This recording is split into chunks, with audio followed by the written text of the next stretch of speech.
right, positive energy all the time. Positive energy all the time. Rep your city, rep your city. To everybody on Facebook, I'm representing Chicago, Illinois. Everybody on Kick, everybody on Twitch, and everybody on YouTube. I am representing Chicago, Illinois. We got Pittsburgh in the building. We got Indianapolis in the building. We got Sterling, Virginia in the building. We got Atlanta in the building. We got Richmond in the house. We got Atlanta in the building. We got Naptown, Indianapolis in the house. Come on in. We got Buffalo in the house. Come on in. Come on in.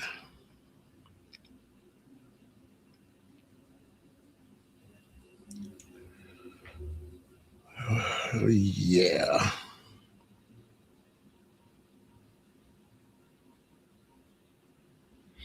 I haven't heard nothing about that yet. He'll get caught. I'll look into it. He'll get just.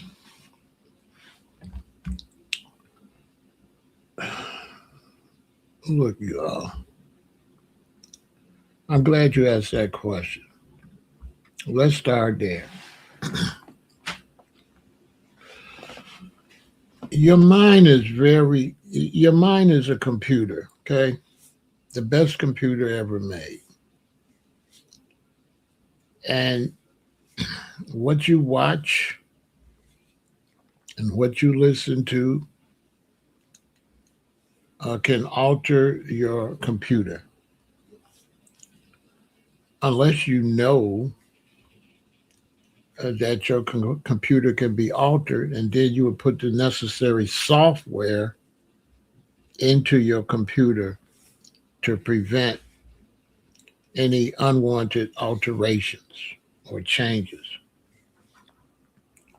This story is not really healthy for everybody.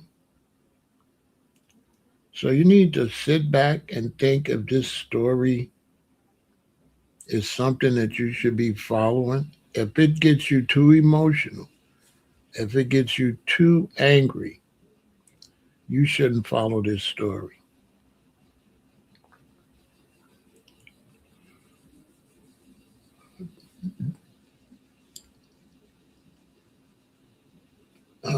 Putting your mind in the wrong place is the reason this all happened. This all happened, and I can say this for absolutely sure.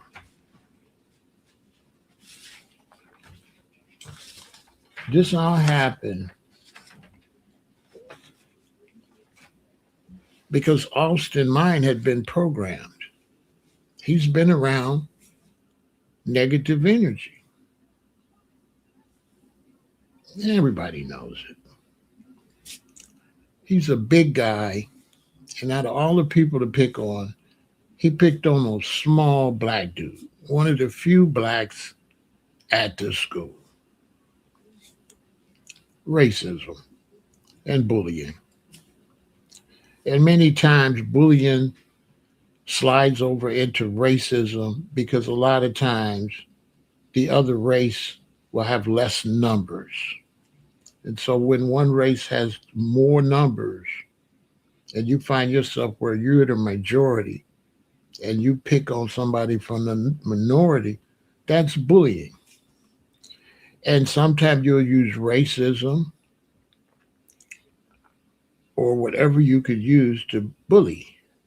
And I've been saying that for a long time. Racism is bullying. Because only way racism can happen is if you're dominant. If you're not dominant, you can't exercise racism. You can only exercise racism when you're dominant. If you're not dominant, you can't tell me I can't get on the bus. If you're not dominant, you can't tell me I can't go here, I can't go there. So you're taking advantage of your dominance to discriminate on people based on the color of their skin or their race or their religion or whatever, but that's bullying. But this is a story.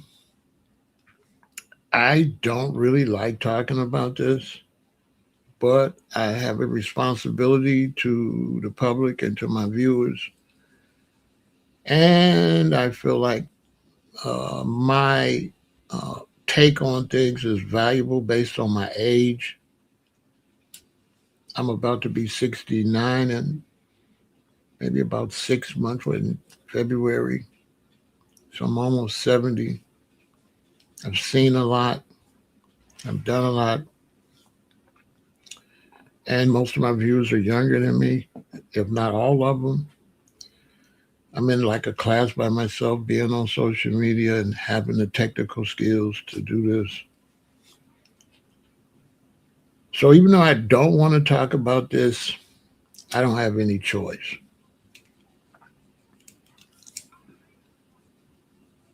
Now, this story is just horrible and tragic. We demand a retrial for Carmelo Anthony now that more information is coming out. Now, the first thing is that Carmelo has epilepsy. Epilepsy is a chronic neurological disorder characterized by recurrent unprovoked seizures. It happens when sudden abnormal electrical surges occur in the brain. Anyone can develop it, and while it currently has no cure, it is highly treatable with medication and therapies.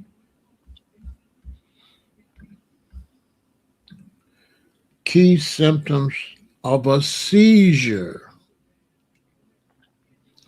Seizure symptoms vary widely depending on the type of area of the brain affected.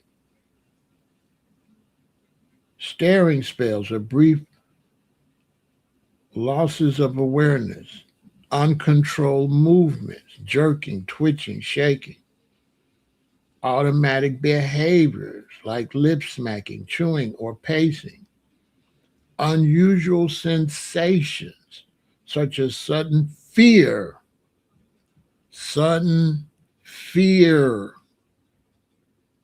deja vu, or changes in taste, smell, or vision. Okay? Support your channel. This is the realest you're going to get. We're going to break down what really happened. Right? So now, with epilepsy, you have seizures. Okay? You have seizures. Seizure triggers are specific events, environmental factors, and physiological changes that lower a person's seizure threshold, making abnormal electrical brain activity more likely to occur. While triggers do not cause epilepsy itself, identifying and avoiding them is an essential part of seizure management.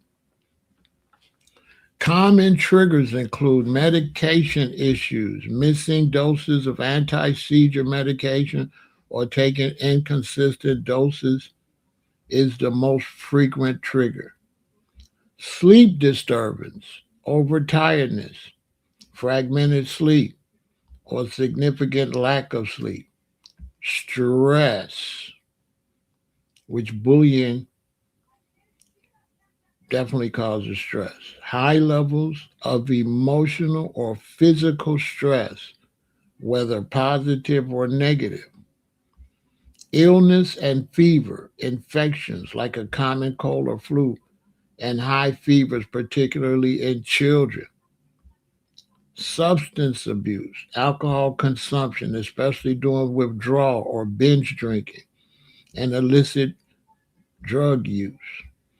Hormonal changes, fluctuations related to menstrual cycle, puberty, or pregnancy. Diet and nutrition, skipping meals, dehydration, and low blood sugar. Flashing lights, strobe lights, repeatedly flickering screens, geometric patterns, a trigger specifically for photosensitive epilepsy. Okay? Seizures. Seizures.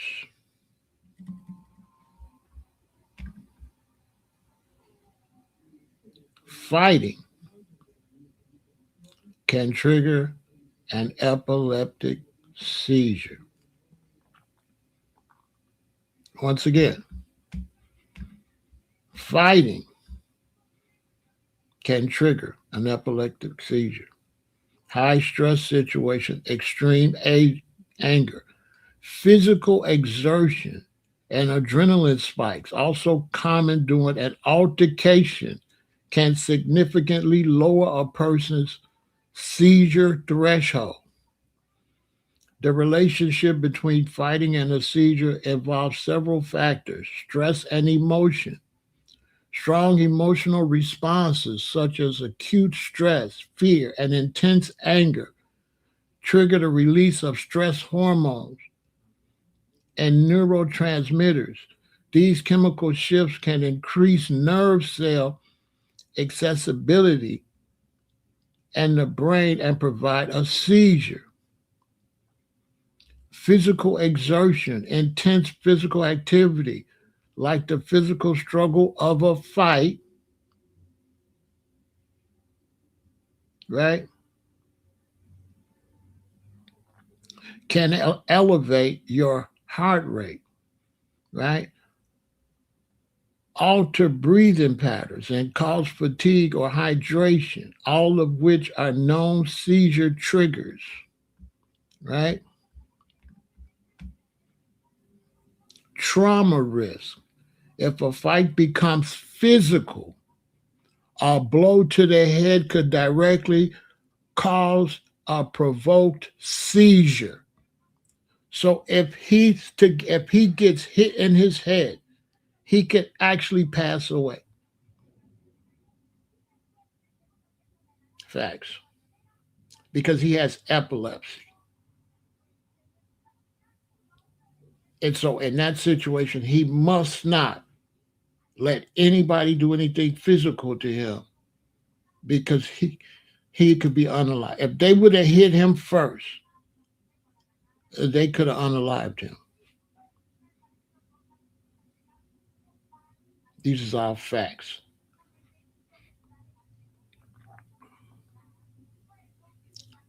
So sometimes it's good to listen to the presentation before you know what I'm saying? I had somebody come over here, don't even know what I'm getting ready to say, start typing. Low comprehension skills. Because you don't even know where I'm going with this. The fact is, Carmelo Anthony has epilepsy. The fact also is he was smaller than the aggressor by far, which y'all know that's a punk right there, right? Because what we talk, pick on somebody what? Your own size. So you walk up on him, three or four dudes, and they got people over here justified talking about a fight. Let me tell you something. If there's a child over here and you're over here, and you come from over here with four dudes over there, in every common sense, you're the aggressor. I'm gonna repeat: if you got one kid here and you got four kids, and if the four kids approach the one kid, whatever happened, the four kids are the aggressor because you left out of your space and you invaded their space, and in any common sense, you were looking for trouble. Because for one, you outnumber them, and there's no one person is going to look for trouble with four. Four is going to mostly try to punk the one. And just by the way that happened, right, did Austin definitely was the aggressor. Him and his four friends. It was straight bullying like that. You know what I'm saying? I'm not going to debate that because if I have to debate that with you, you're slow. And you might, grow. I'm 60. I'm 68. And there are people that will argue with you knowing they're wrong. That's another thing for y'all watching me. When you say something that makes absolutely sense, it makes absolute sense, and somebody still wants to argue with you, that person is doing that on purpose. That person will never accept the truth. They're not even in it for the truth, right? Like this person. This person is not, oh, yeah, this is white dudes. They just on some racist stuff. Let me get your money. They on some white black stuff. Yeah, get them out of here. I've seen them. I can't believe nothing. You know what I'm saying? Yeah, I mean, they're not going to be honest. Okay, come on. They're not in the. They're not going to be honest. I'm not going to talk to you. Okay. Also, I'm teaching my audience. You see, I just did them. I'm not going. I can look at you and tell that it's nothing nobody could say to you. I'm not going to argue with you. You're not going to be honest. I wouldn't say they devils, but I would say they're not honest. They're not honest men. It's like that's not an honest man, okay? And so there's nothing to talk about. Take your dishonesty and go anywhere. Because if the kid would have been white, and you tell me that four black dudes walked over there in altercation, it's definitely the four black dudes. Period. I don't care who it is. You can change the Chinese and Mexican. If it's one Chinese and four Mexicans come over to them and something happened, it's the four Mexicans.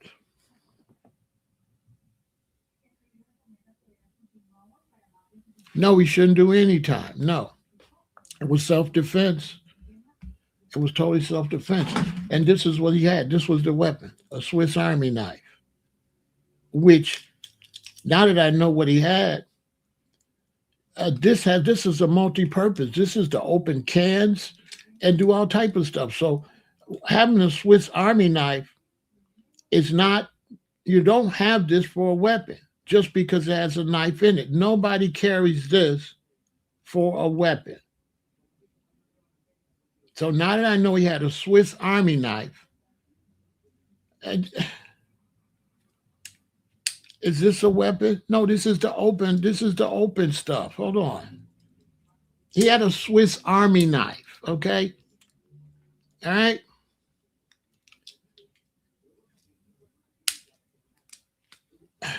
Screwdriver. You know how many? These are tools.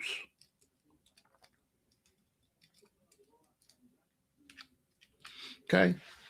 Now, Karmelo absolutely couldn't be hit or hurt his head because he would have a seizure.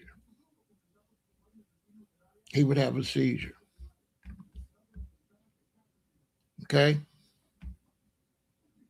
He would have a seizure. Seizure triggers are specific events. Okay? So he would have a seizure. Okay? Stress can cause or trigger seizure. How it happens depends on the type of seizure. Epilepsy. While stress rarely causes epilepsy, it is one of the most common triggers for breakthrough seizures in people already diagnosed with the condition. Physiological changes like elevated heart rate, if you get into a fight, your elevated heart rate, you could go into a seizure. Hormone release, sleep deprivation, and all lower your seizure threshold. Psychogenic seizure, Stress can actually be an underlying cause of pines. These are not caused by normal electrical activity in the brain, but are instead a physiological response to trauma or serve emotional stress, right? So physical, he has sickle cell also. Physical um, encounters, he could pass away. He absolutely could not let them hit him in the head. He also absolutely is going to go into stress mode from the epilepsy. And so when you put him in that type of situation, he's going to, so clearly, if he has epilepsy, he's never going to be an aggressor in a fight. He's smaller than them, it's for them. In any real world, all four of them would be arrested. Only in a racist situation will they blow that off and really not have a fair trial and really not bring all of this up. This is clearly bullying. The kid that passed away was big. He was a big kid. Karmelo was small. Where I come from, I don't know about the weird guys that was watching me, but where I come from, when the big person pick on the small person, you automatically foul. Where I come from, where I come from. And this is allowed in a lot of these schools. I keep telling y'all that bullying is allowed in a lot of situations because all the other children are afraid of the bully. Okay? All the other kids are afraid of the bully. And so, me growing up, I've always been a bully breaker. I break the bully down because the bully makes our whole situation at school not fun. And usually the bully is a B word. Usually the bully just use intimidation tactics.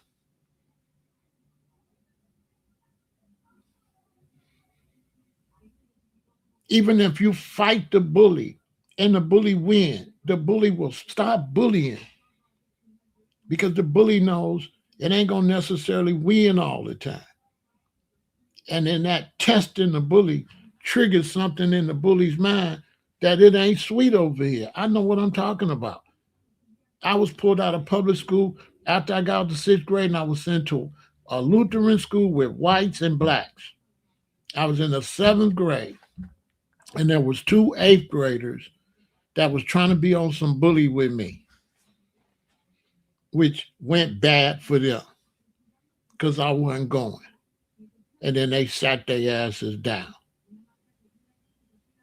And I prevented them. See, this is why the bully resists.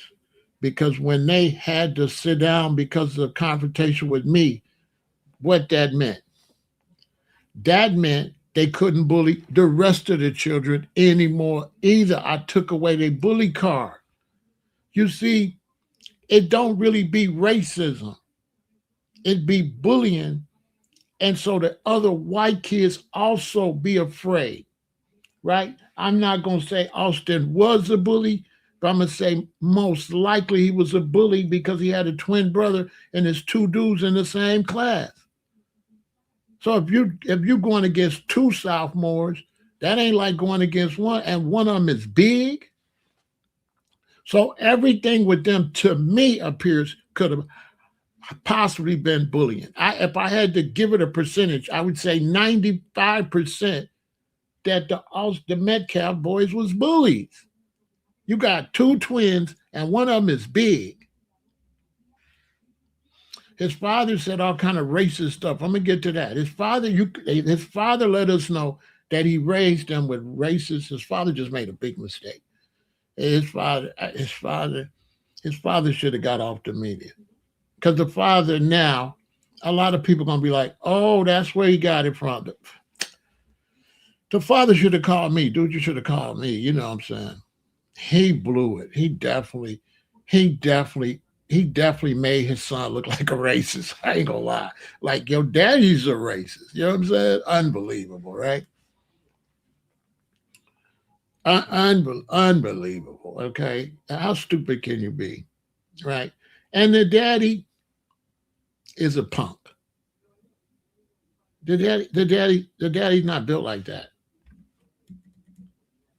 The daddy's not built like that. Usually, the bully is not the baddest dude. The baddest dude just minds his business, and the bully is afraid of the baddest dude. See, the bully don't be the strongest, toughest dude in the class or in y'all school. The bully be out of all the big dudes, the bully be the biggest punk out of the big dudes. So the bully can't pick on the other big dudes. So the bully goes find somebody like Karmelo that's by himself, that's black, and that's small. That's how you know that Austin was soft. Because for years there's been a thing, pick on somebody your own size. Not only did he pick on somebody smaller than him, he took three other people over there with him.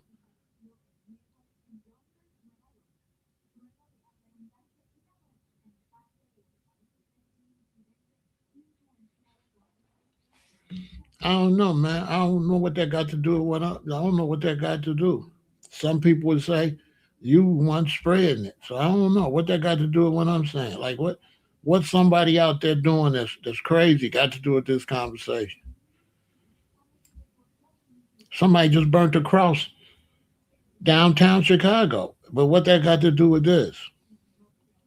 They ain't got nothing to do with it, bro. What they got? Okay, what they got? They gonna go to jail. So they gonna go to jail for assault. That don't got nothing to do with me. I'm talking about this down the line. So don't you ain't got to bring up all the crazy stuff that's gonna be going on. It's gonna be a whole lot of crazy stuff going on. But that got nothing to do with my conversation. Whatever people do, it they represent them. So them people that's doing that, they just represent themselves. Period. All right. You understand what I'm telling you? Whoever do something, they represent themselves. So that's not black people. That's those people. Okay. So don't stereotype. Just like Austin don't represent white people. Austin represent Austin. And so don't come over here with the stereotype. You understand? Those people ain't got nothing to do with everybody didn't do that. And you're doing more damage than good. All right. So if you can't do better than that, be quiet. Okay. You understand? See, generalizing causes the problem. You understand? Because Austin is not white people. Austin is Austin. Black people out there acting a fool ain't black people. They them. They just whoever that is. They don't represent me, and I'm black. So now stereotyping is gonna make things worse. Okay, you're gonna turn it to a black against white thing, when in reality this is bullying. This is bullying, bullying, bullying, and bullying is everywhere. Bullying is not black or white. This issue is an issue about bullying. That the school did not do what was necessary to stop bullying. Because there's no way four boys at no school event should have walked up to nobody to start no fight or no ruckus. Because they're not administrators at the school. It's just like I was raised with my sister. I was a year older than my sister. And when me and my sister would be in the room and something would happen, what did my mama always tell me? Put it in the chat. If I had a problem with my sister, what did my mother always tell me? What did I have to do? Put it in the chat. Now you ain't made no problem, but I'm just the terminology is just not good. You understand? You fanning the flame. Why would you come over here and bring that up? You know what I mean? Like, bro, you should. You know what I'm saying? What's the outcome of what you're doing? You come over here. Oh, they slapping white people. Okay, you promoting violence. You agitating it. You making it worse. Yeah, she would say, no, she would say, come tell her. I could never take the law into my own hand. See, see, if they had a problem with Carmelo, they were supposed to tell administrators. Austin don't run nothing. He's not an administrator. He can't tell nobody to leave or do nothing. That's a lawsuit right there. Where another child trying to tell another child they got to leave. Austin don't run nothing. That was a total violation. And this, like I've been saying, the family, Carmelo family, need to sue the Board of Education and everybody connected with the school. That's not protocol. You're supposed to tell a teacher or a coach or somebody. You ain't no student, can't go tell no student. And he was suspended from school. And if you're suspended from school, you're 100% right. You are not allowed at no events when you're suspended from school. Thank you, sweetheart. And you cute. Hey, you cannot be, you're 100% correct. When you're suspended, you can't go to no events. As a matter of fact, we used to have gym night. And one day, I kind of act like I didn't want to go to school. Told my mother I didn't feel good, so she said, "Okay, you can stay home." And so when the evening came, I realized it was gym night. So I asked my mother, "Could I go to gym night?" My mother said, "You crazy? No, you ain't go to school. You can't go up to what?" So imagine me staying home sick in the day and going to gym night. You understand?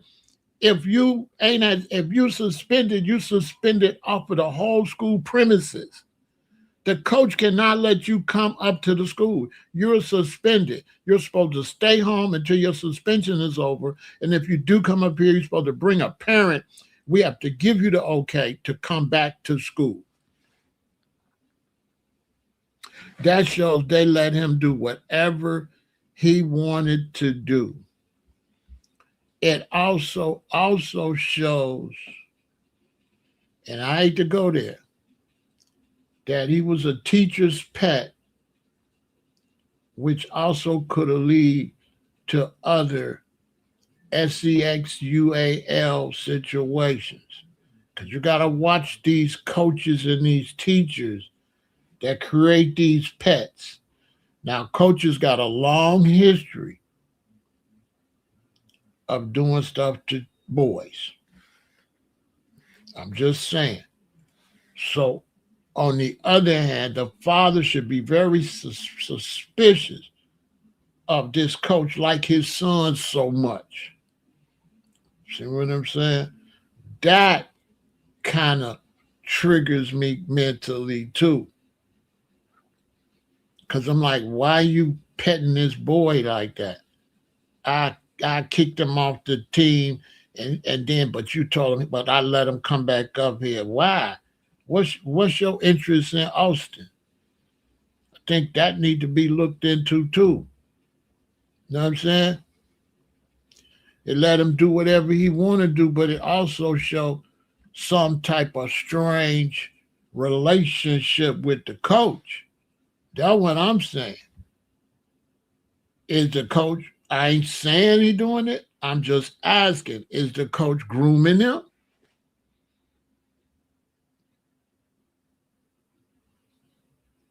Is the coach grooming him? I know y'all heard the word teacher's pet. You know what I'm saying? That's suspect. If you know anything about school and coaches, you know at our school at Luther South, We had the male gym teacher and the female gym teacher, and the female gym teacher was obviously LGBTQ, but nobody questioned it. But for her to be like that and to let her have so much power over the girls, and she was real mean too, but she would be nice to certain girls. She wouldn't be nice to no boys. You know what I'm saying?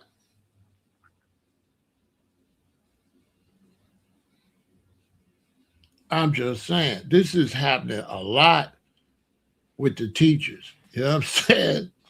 This is happening. I'm just telling you. You know what I'm saying? So what I'm trying to show y'all is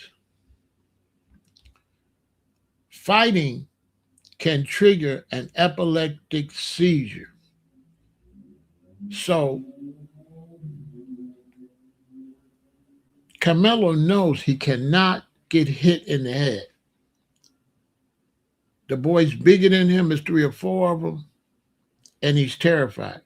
He's little, he's not that big of a boy, but he cannot have a physical altercation. Carmelo knows this. Austin don't know. Austin didn't know who he was bothering. Now, you can ask any expert on epilepsy and seizures, and they would tell you 100% that Carmelo, that whole situation was dangerous for Carmelo. He cannot be in those type of situations. It could trigger a seizure. Stress and emotion, strong emotional responses such as acute stress, fear, fear. Fighting can trigger an epileptic seizure at the top.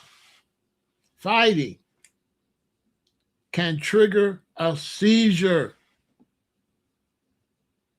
Carmelo's life was absolutely in danger. Just them approaching them.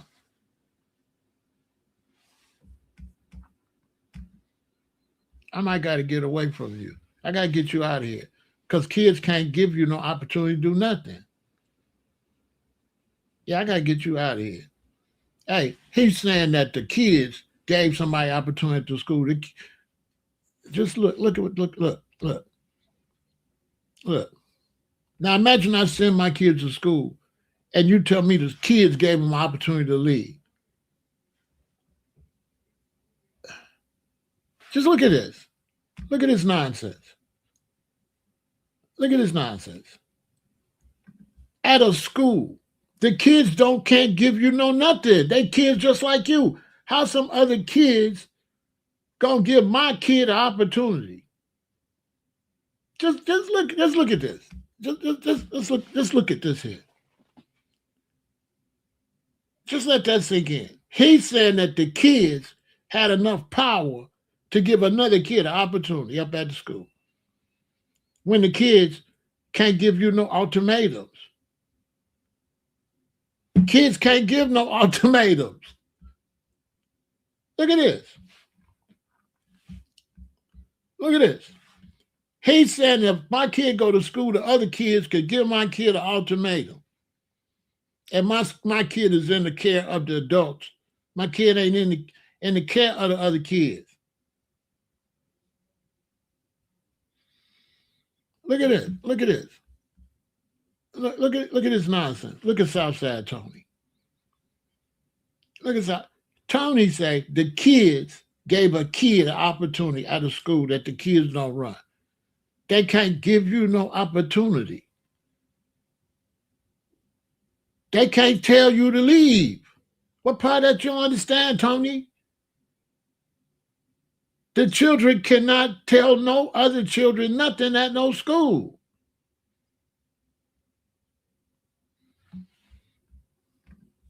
Unbelievable. You have to wonder about this whole society. You believe that? He says the kids give another kid an opportunity. Unbelievable. Unbelievable. He basically said they had the right to told him to leave, and they gave him enough time to leave. And then when I'm saying they never should have went over there, they ain't have a right to approach him. What you mean, give him an opportunity? See, let me tell you something. See, parents, listen, I'm gonna tell you straight up. Parents like this, see, this is how my kids didn't have no bully. Because if Tony kids playing with my kids, I go straight to see Tony. I'm trying to see what I'm saying? When I raised my children, if Tony's son messing with I'm going straight to see Tony. I'm gonna give Tony one opportunity to fix it. Oh, it's gonna go straight to me and him. This how I raised my kids. This how I took care of my kids. It's going straight to the parents. Get your son. Get your son. I'm going to tell you one time, get your boy. See what I'm saying? This how I raised mine. I ain't going to keep going up to school telling the kid or whatever. I'm going to find out who the parent is. I'm going to holler at the parent and be like, listen, your son or your daughter mess with my daughter, it needs to stop. If it don't stop, we're going to have another conversation. That's how I raised mine. And then it could go, hey, what you want to do? Box or boogaloo? I'm not going. Because the parent will let it happen. Because you got a lot of bum-ass parents out here that just let their children do whatever. You know what I'm saying? That's what he's saying. He basically said Austin had the right to be a bully and could bully him and give him an opportunity to leave. That's what he basically said. That's what he said. He said the kids have the right to run the school. He said the kids run the damn school. I send my kids to school for the administrators to teach them and keep them in line and tell them what to do. I don't send my kids to school for no kid to tell my kids what to do. The kids, my kids and their kids is ranked the same way. Ain't no higher ranking kids. He trying to say it's a rank and file with the kids. It ain't no rank and file. They all kids. They don't run nothing. We do not send our children to school for kids to tell them what to do. That sounds crazy. And that sounds like he believed the kids are good monitors. He sound like Austin and them are decent. And they gave you opportunity. Then you turn around and you want to know why all the violence in Chicago. That's why. Because now everybody got to take the law into their own hands because you ain't got no good parents. So now when they get 17, 18, 19, 20 in the streets out here, and there's bad kids are with bad kids, then they got to take it into their own hand. Mama not going to do nothing. Daddy ain't going to do nothing. One time I had a lady, her sons pushed my son down. 2 boys pushed my son down. So I went and grabbed the boys. So now they went and told the principal that I grabbed them. I just grabbed them because they was trying to run. I told them, hey, leave my son alone. They went and told the principal. Do you know the mama of the boys didn't never tell they boys to say they sorry or nothing? Real talk. They just pushed my son down for no reason. I went to pick him up. I happened to be walking up and seen it happen. Listen, the lady came up to the school and she never told her sons to apologize. My son knee was bleeding. His pants was tore on everything. I'm sure you what's really going on. What the brother over here was upholding. Real talk. The mother comes. She don't say nothing. Now let's put the shoe on the other foot. Let's say my two sons push a little boy down, and the other daddy grab him, and then they go to the office, and the principal call me, and I come up to the school, and they tell me my two sons pushed this little boy down, and I see this little boy knee bleeding a little bit in his pants toe. Boy, don't you know I'm getting down on my sons right there in the door? Boy, don't you know I'm telling that lady, I'm so sorry. Tell them you sorry. Know what I'm saying? Boy, I'm finna, boy, listen. Boy, listen. Boy, listen. My son's in big, big trouble. First off, y'all some punks. I cannot believe two of y'all. Wait a minute. He wasn't bothering you. I taught y'all to fight for yourself. I didn't teach y'all to go out here playing with people. So right then, my sons do something like that and push a boy down or bully somebody, oh, hell breaking loose. In the dope. Not only that, I'm giving the lady money to buy her son some new pants on my soul. If my two sons push you down and you put a hole in your pants, I'm paying the mama, get them some new pants. When I go up to the next school the next day to pick my kids up, I'm going to find a little boy. I'm going to give him a bag of candy and everything. I'm going to make my sons go and say, tell him you sorry. On my soul. Hey, y'all ain't, a lot of y'all ain't raised right. Man, my son's going to have to go to that boy and say, we sorry. Now hug him straight. And then I'm going to tell my son, now he your friend now, right? Right. You know, I'm a gangster, my son. The little boy gonna be plugged with my sons. I'm gonna tell the mother send him to the house to spend the weekend, or he can come in the evening time. You can pick him up so they can play games together and stuff like that. I'm gonna make that go like this. But we're not doing that. We not. Boy, listen. But you know why? You know why I would do that? Because when we raise children, do we let our own children bully each other? Hell no. What does strong black mama and daddy tell you about your brother and sister? They say if they do something, what? Come tell me. That's how I was raised. If my sister do something, I couldn't do nothing about it. I had to go tell mama. If she had a project, we had to go tell mama. My mama was clear. Me and my sister don't run nothing. We can't make no decisions. We not the judge, the jury, or nobody. We just some kids. My mama's the judge, the jury, and the bailiff on everything. What? You can't, ain't no way I'm honoring my son picked on some boy. That man didn't raise them children right. And now we see the father, he's saying all kind of racist stuff. He letting us know. He taught his son to hate blacks. He been saying that stuff around his son for years. When he see black people on TV and stuff, that daddy been saying stuff. Them boys been soaking it up. He let them boys, he made them boys think blacks is inferior. Their daddy. The daddy's a bigot and a racist. Straight like that. Their daddy's a bigot and a racist. And that's why they live out there in the boondocks. Because somewhere like Chicago, that shit wouldn't even be over. And I ain't trying to promote no violence. I'm just telling you how it really would be in certain cities. It would not be over. You know what I'm saying? And lost his son because he ain't teach his son how to be no decent human being. And then sometimes these people they go and they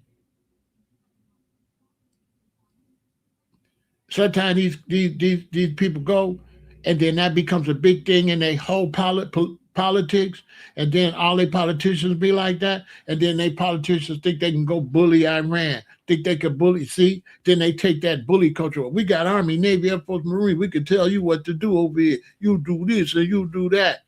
And they go and start trying to bully other countries too. They take that same mentality and they'll put a peak headset in charge and put and Trump, and then think you can go bully everybody. Straight up, your whole government become a bully government. Yeah, as long you want to, as long as their child is the dominant one, they don't care. You know what I'm saying? It's sad too. It's sad. But what I wanted everybody to know is the boy had epilepsy. And guess what? We ain't hear nothing about it. It wasn't brought up in the trial or nothing. They put another hater to defend him. They put somebody on their side as his defense attorney. The defense attorney was on the side of the prosecutors. He was a prosecutor. They put somebody on the side of the wicked city, right? Of the bigots of that run that city. They put somebody from over there. Everybody involved in that case was on the other side. Every one of them. Go look it up. Go watch. Go follow Ticket TV. Let me plug my man. I just don't want to repeat his stuff. You know what I'm saying? I don't want to repeat Ticket TV information. Right?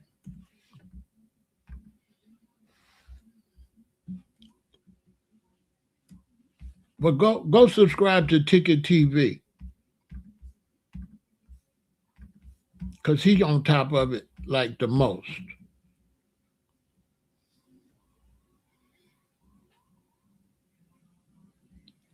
So go subscribe to Ticket TV. Tell him Pharaoh said that, Senor. And if you really want to know everything what's going on with this, he on top of it the most, if you ask me.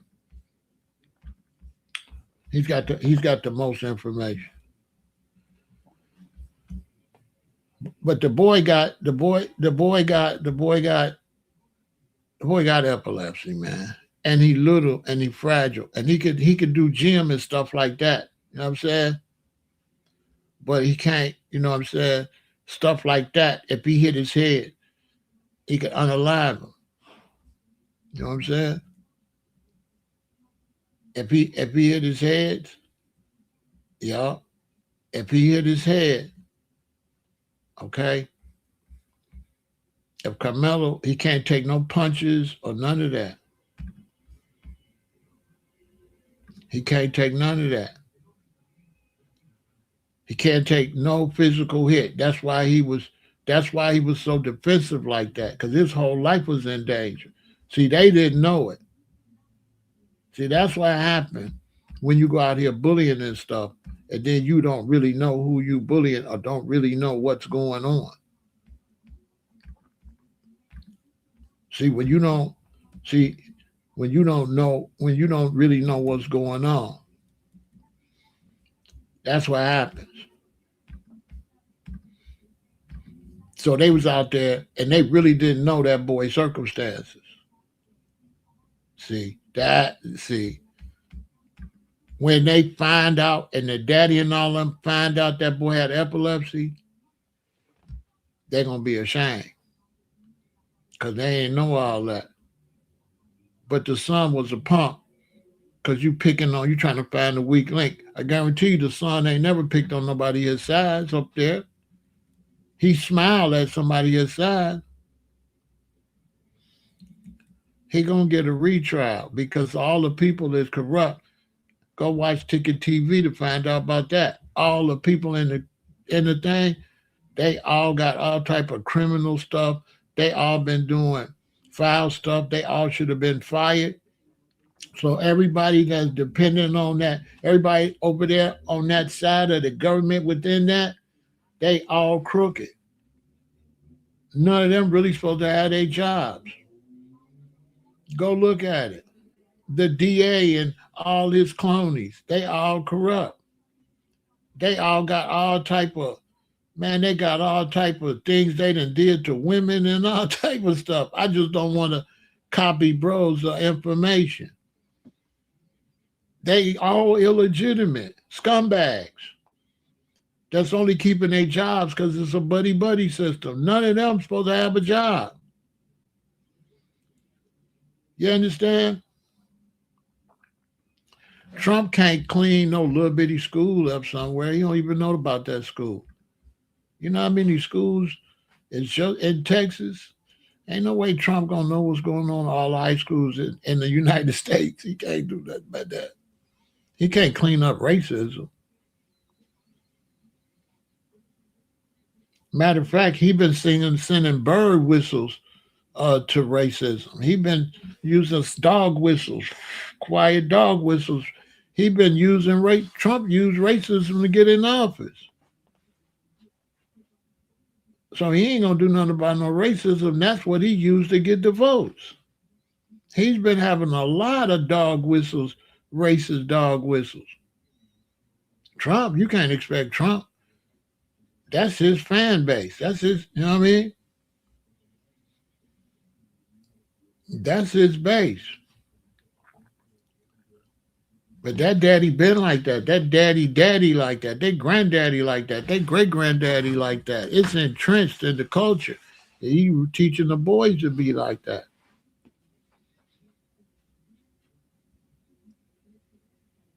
Who played football? He could play. He could play sports, right? He could play sports, but he can't get in here. But he didn't play football. I think he ran track. I think he ran track.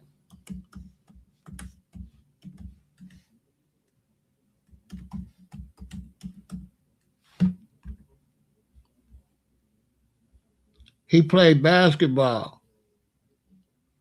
Now this is the wrong one. I want the one with the K. Wait a minute. They showing the other one. Wait. They keep showing me Carmelo with the. They keep showing me Carmelo with the C. Hold on. Carmelo played football and track and field as a student. So he played football.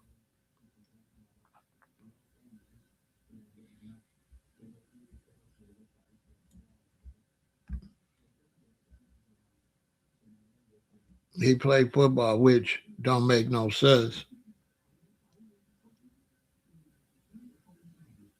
They don't make no sense. He could hit to the head, but I don't want to diss his parents. But mm, Carmelo played football, but he should have been playing football. You know what I'm saying? So they was making a whole bunch of mistakes anyway. You know what I'm saying? Because he shouldn't have been playing no football. Ain't no way. You know what I'm saying? So, you know what I mean?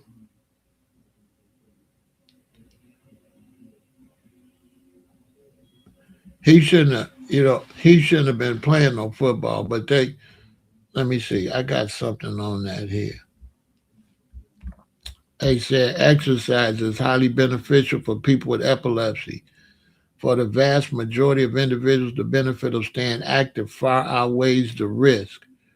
Regular physical activity can improve seizure control, reduce stress, enhance mental health, and boost overall cardiovascular health. So they said they need to be physically active, right? Key benefits of exercise: seizure reduction. Regular aerobic exercise can raise your seizure threshold and lead to a significant reduction in seizure frequency for some patients.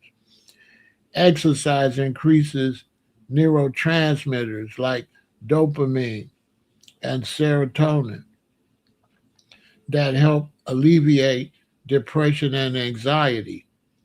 Medication side effects: staying active helps counter side effects of anti seizure medications such as weight gain, bone density loss, and fatigue.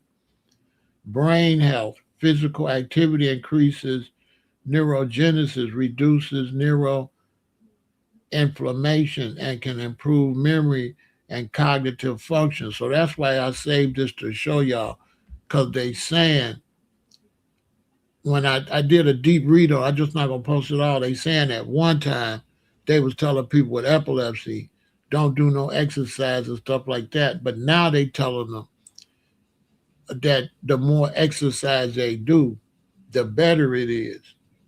The less likely there would be some type of problem from it.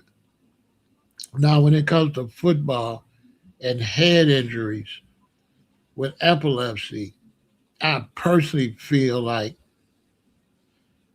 they just neglecting all the kids with head trauma. You know that, Haywood, that's a whole nother video because I think I don't see where the head trauma is good at all, even if you ain't got epilepsy. So football to me, I don't know. I don't think it's a good sport. I think it's a good sport as far as to watch and be competitive. But look how many pro football players got mental illness. Y'all know about the one football player that took his pistol and went and robbed like a store, a bank or something, a jewelry store, and came and sat the jewelry on the counter next to him on the little table stand next to him and started back watching TV. He got up, went and robbed like I think a jewelry store, and came home and sat the bag of jewelry on the stand by the chair and watched TV because it'd be moving their brain.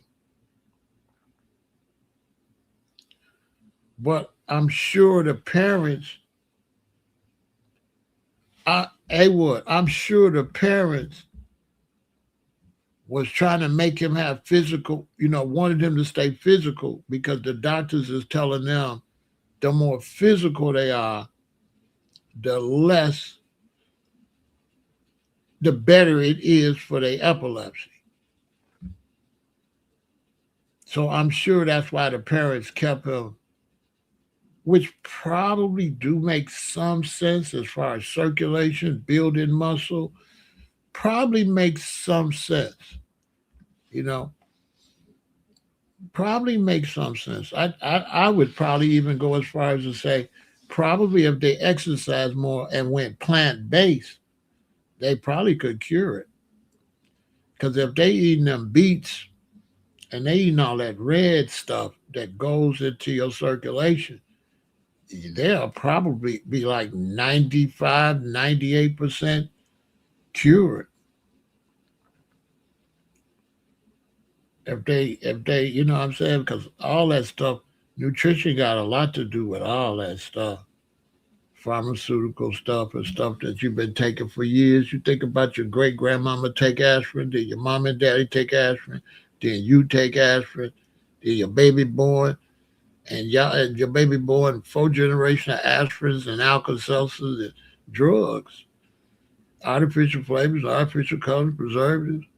They try to act like all that stuff don't make no difference. But he definitely need a retrial because they never really dealt with the fact that eyewitnesses' testimony indicates that multiple teenagers, including the victim, confronted Carmelo Anthony. Multiple.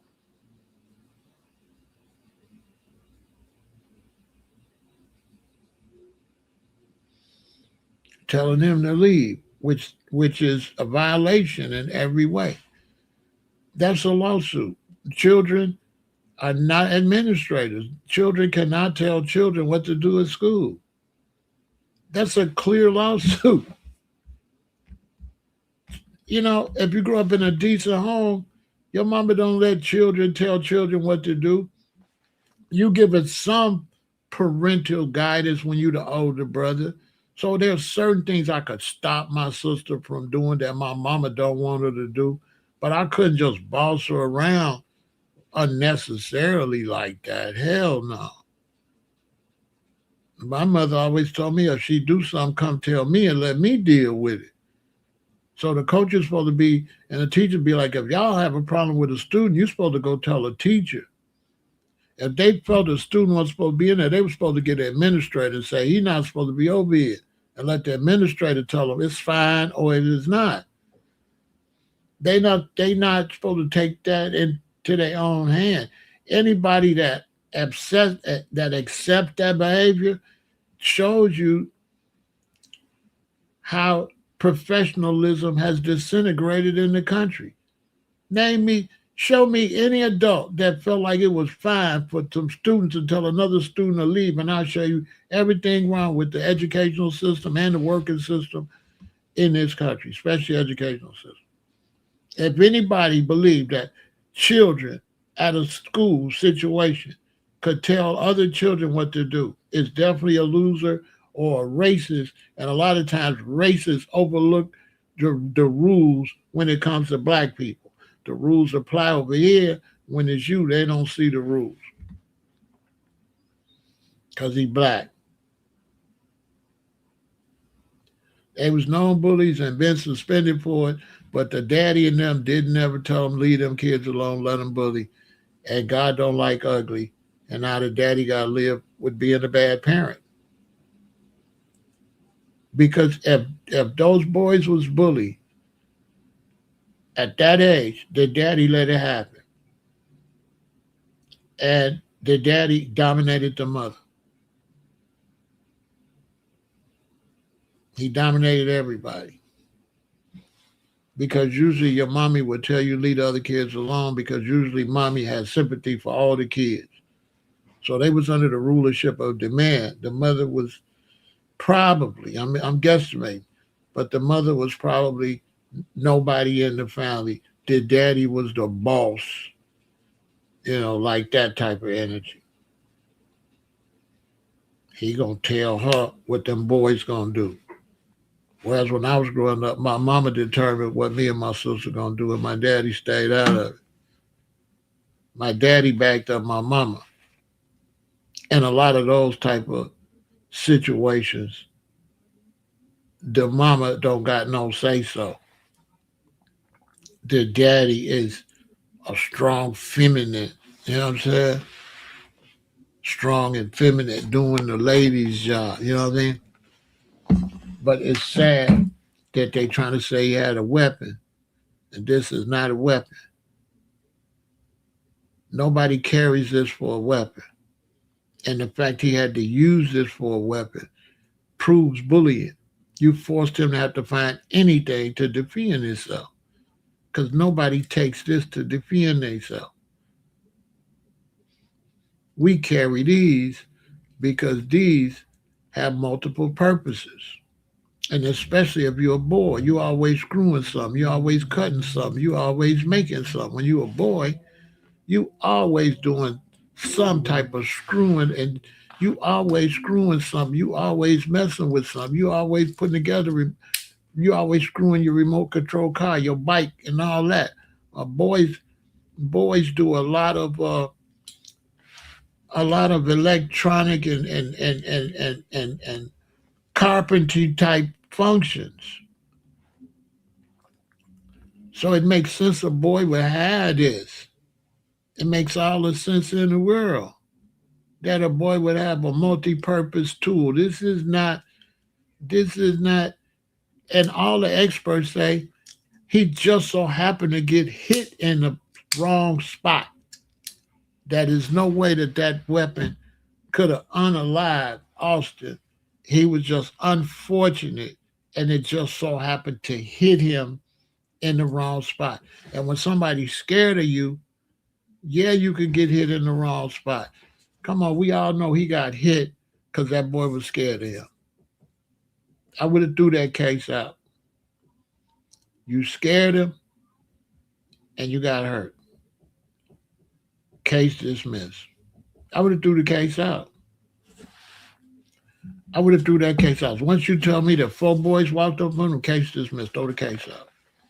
You walked into, you was looking for trouble and you found it.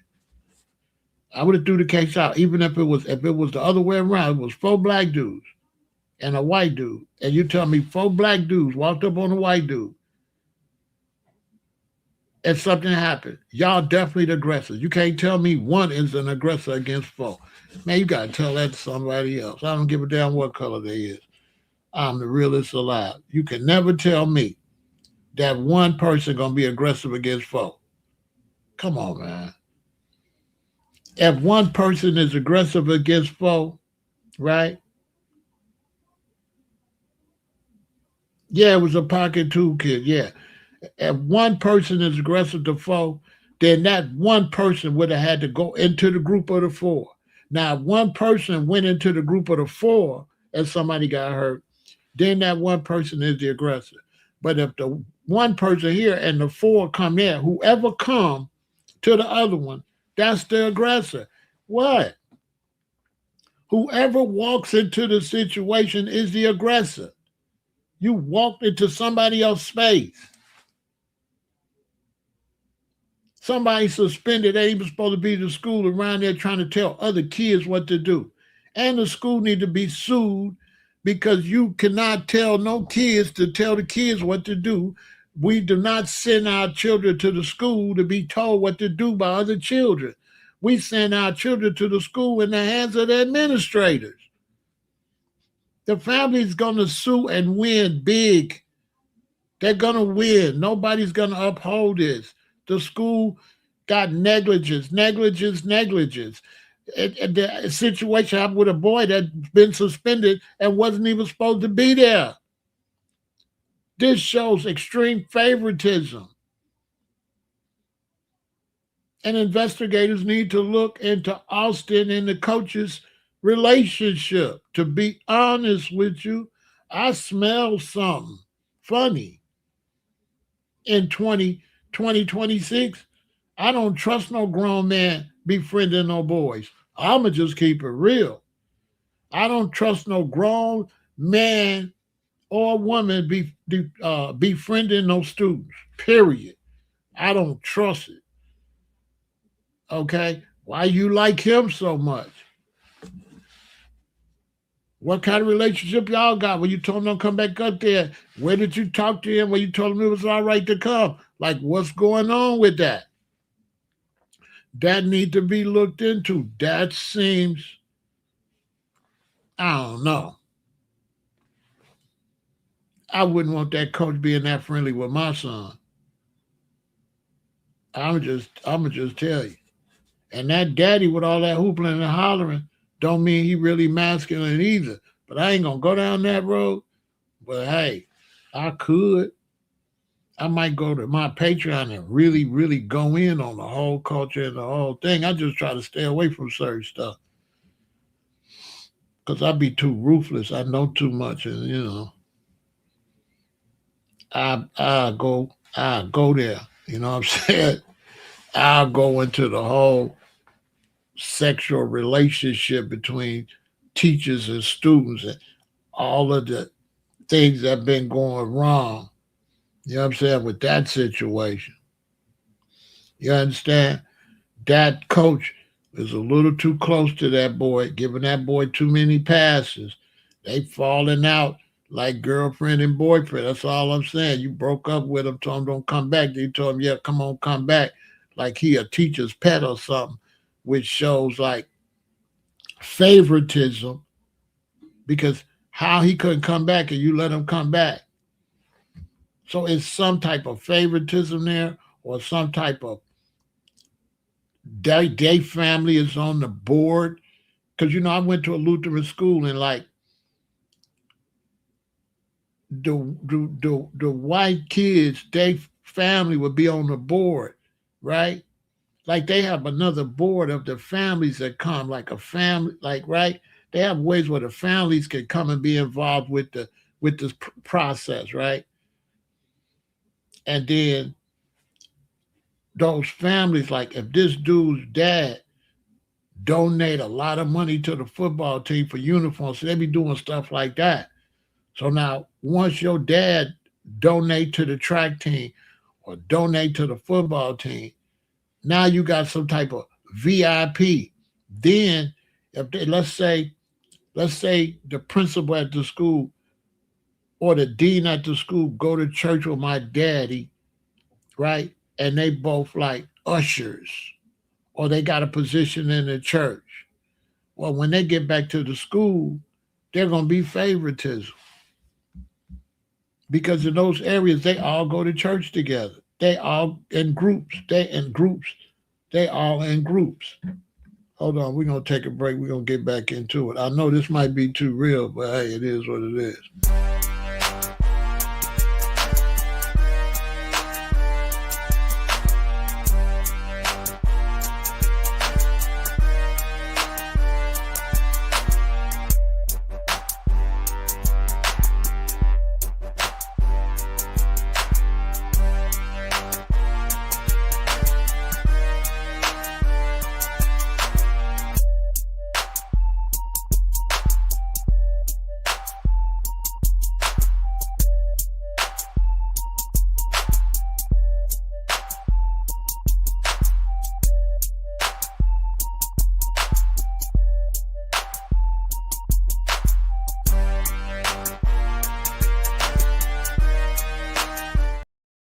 If you move into a suburb and send your kids to school, or you're in some type of church and you send your kid to like this Catholic school or this Lutheran school, or you're in some type of small city, there's pure favoritism.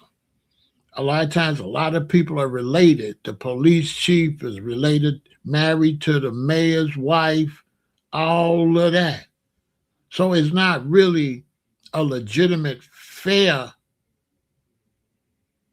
You're not going to be in no type of fair situation, right? So I give you an example. I got a white friend, right? And I ain't gonna say where he lived at, but he lived in one of these towns, like Indiana, Kentucky, like that, right? And he told me, he said, Farrell, if you live in them towns and you got a job, he said,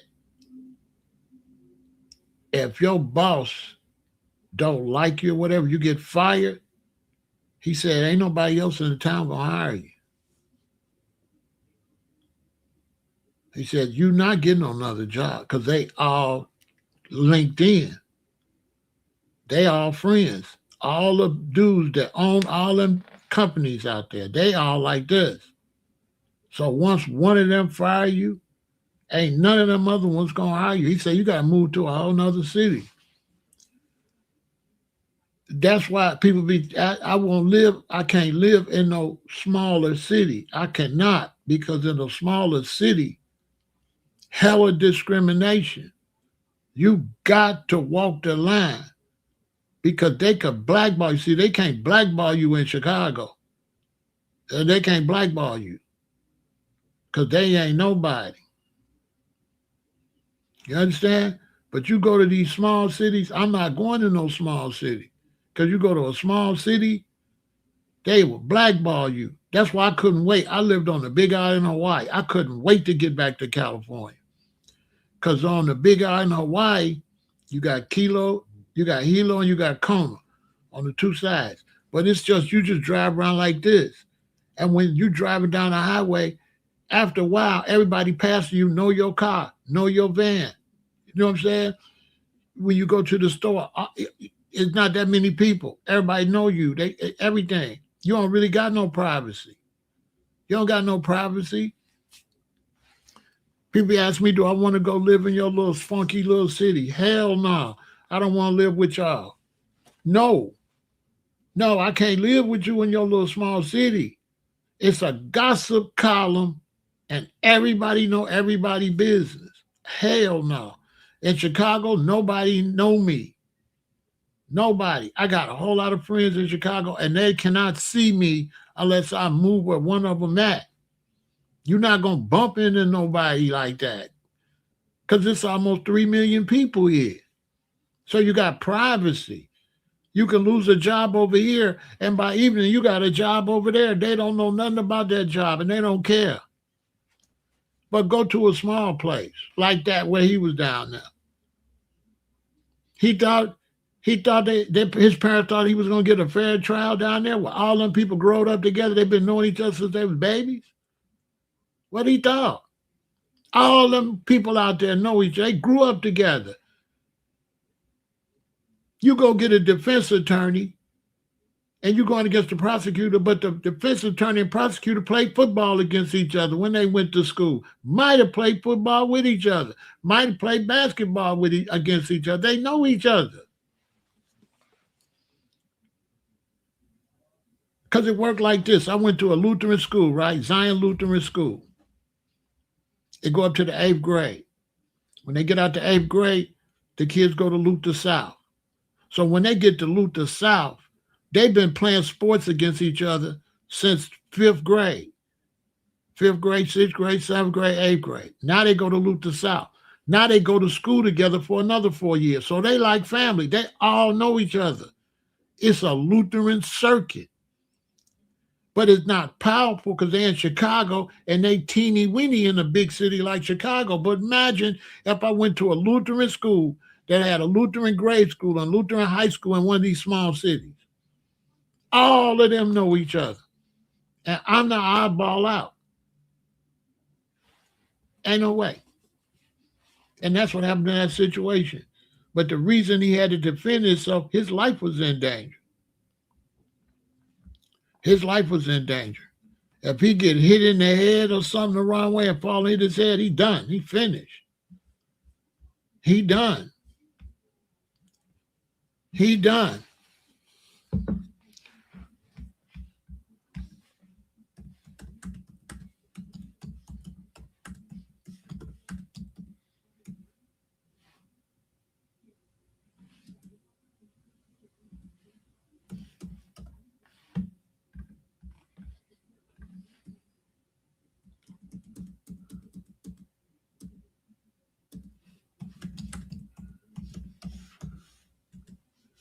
Watch this. Let's see what.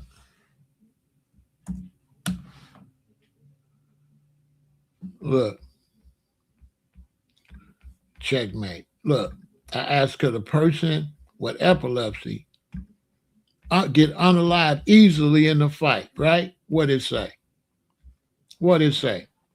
Yes. A person with epilepsy faces an elevated risk in a fight.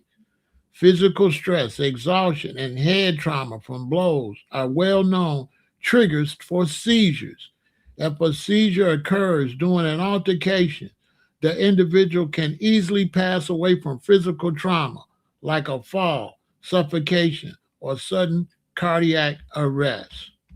I rest my case. So his life was really in danger. His life was in danger.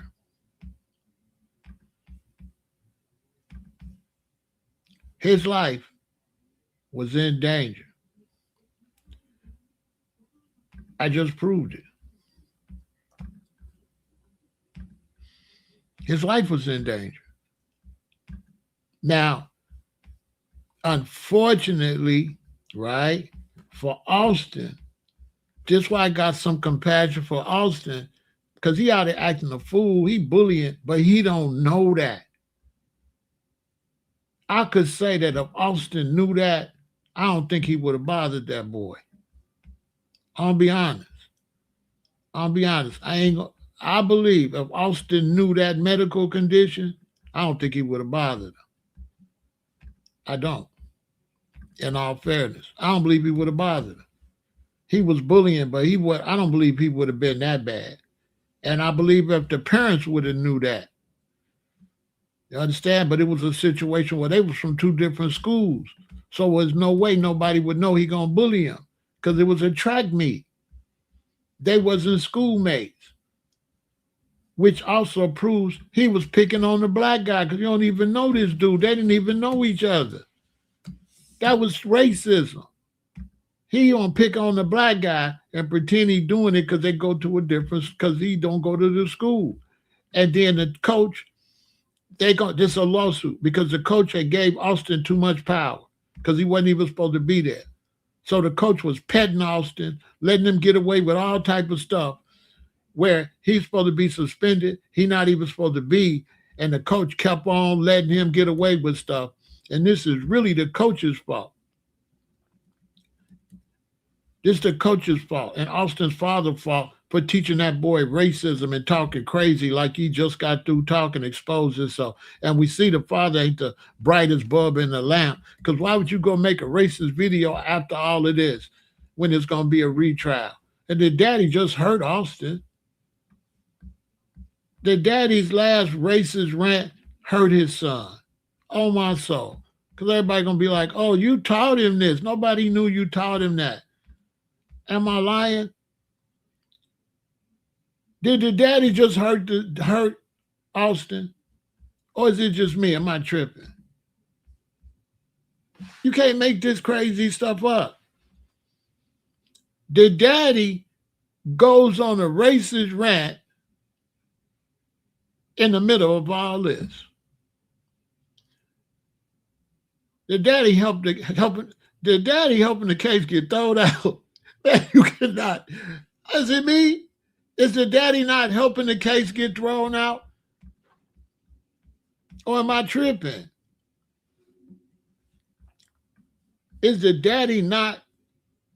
The daddy is helping Karmelo.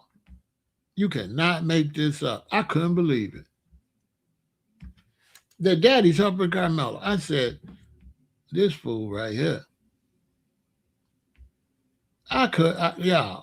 You can't make this stuff up. I'm telling you, man, with the internet and 2026, 2027, you young people is seeing, y'all seeing it all. People used to be crazy, but you didn't see it. Now social media is showing y'all. Y'all seeing some of the craziest stuff ever in the history of crazy stuff, live and direct. I hope y'all can handle it and learn from it and don't let it take you down the dark road. Because if that ain't the dumbest, if his daddy ain't dumber than a rock, who the hell is?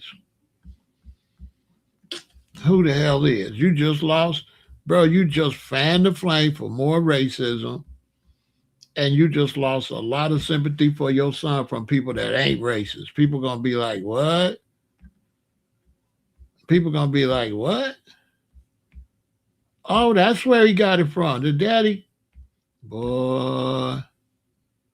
I'm telling you, the daddy done showed everybody where the boy got it from. Hey man, I don't know. You tell me, am I crazy? I couldn't really get. I couldn't really get that mad. I couldn't really get that mad because I really couldn't believe the daddy. So I was more in shock than anything. I'm looking at the daddy like, huh? So I couldn't really get mad. I couldn't really get into it because it was just so stupid. I didn't really look at it as much racist as I looked at it as stupid. I'm like, dude, really stupid, bruh. You know you ain't in your right mind. Be quiet. In all fairness, the daddy not in his right mind. He going through stuff, right? You know what I'm saying? He gonna go through a whole lot of, you know, he gonna go through a whole lot of emotions. I do understand that. On behalf of the daddy gonna go through all, right? The daddy gonna go through all type of emotions, right? But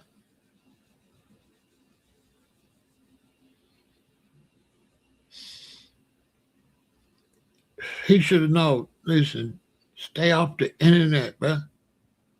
Listen, when y'all going through something, stay off the internet.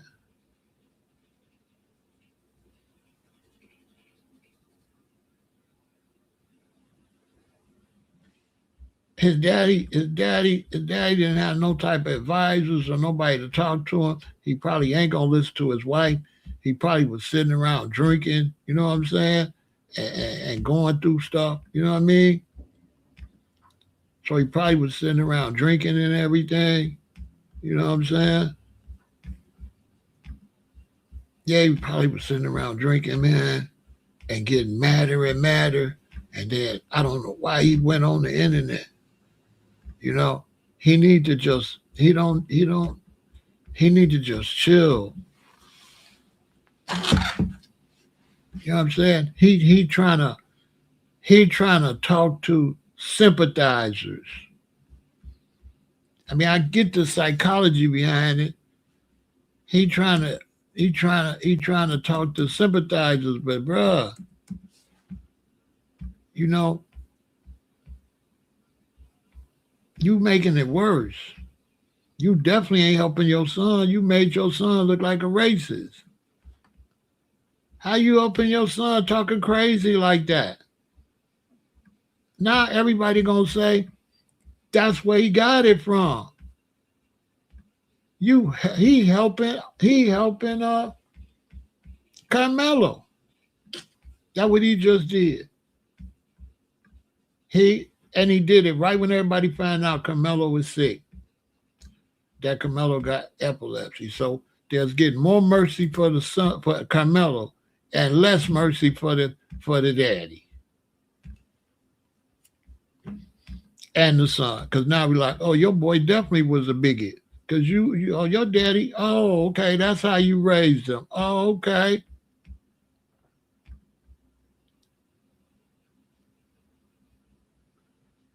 Oh, okay. Who is this? I don't know what you be talking about. I don't know if you're legitimate or nothing. I don't know what you're talking about. I don't know. You know what I'm saying? I got to vet. I got to vet. I got to vet. I got to vet people like you. I don't know. You know what I'm saying? I got to vet you to see, you know what I'm saying, what you on. I can't just take whatever you, I got to see who you is. I got to see what you consistently be talking about for I could, you know what I'm saying? I can't really stand on, you know what I'm saying? It sound, you know what I'm saying? And why'd you hugging that man? Why you got a picture hugging another man? Pause. But why June does 16th don't really mean nothing. Juneteenth always means something. So I don't know what you're talking about.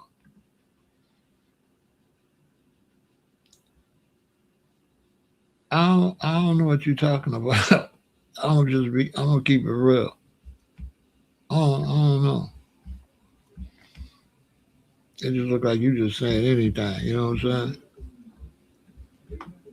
I don't know. I think I sent you over here before a couple of times. I don't think you was saying nothing legitimate. I gotta go back. Yeah, I think you've been illegitimate. Like one of these. I don't know, bro. I gotta see. You know what I'm saying? I gotta see.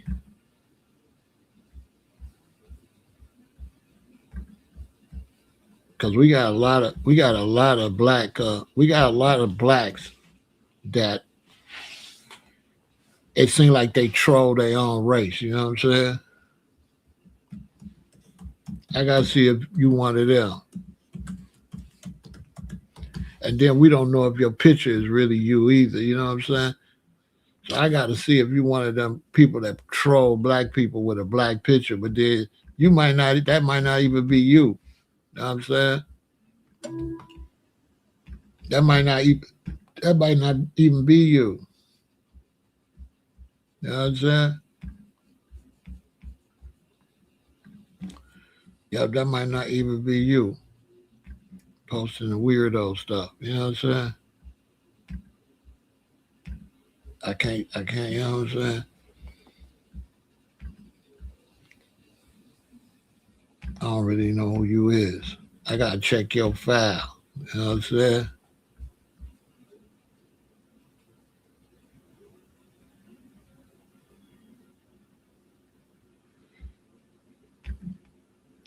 You say it makes sense.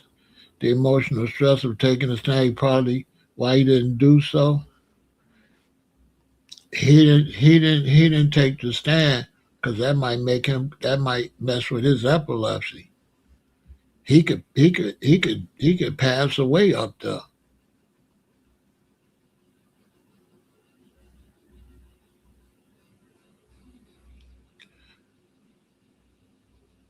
You never seen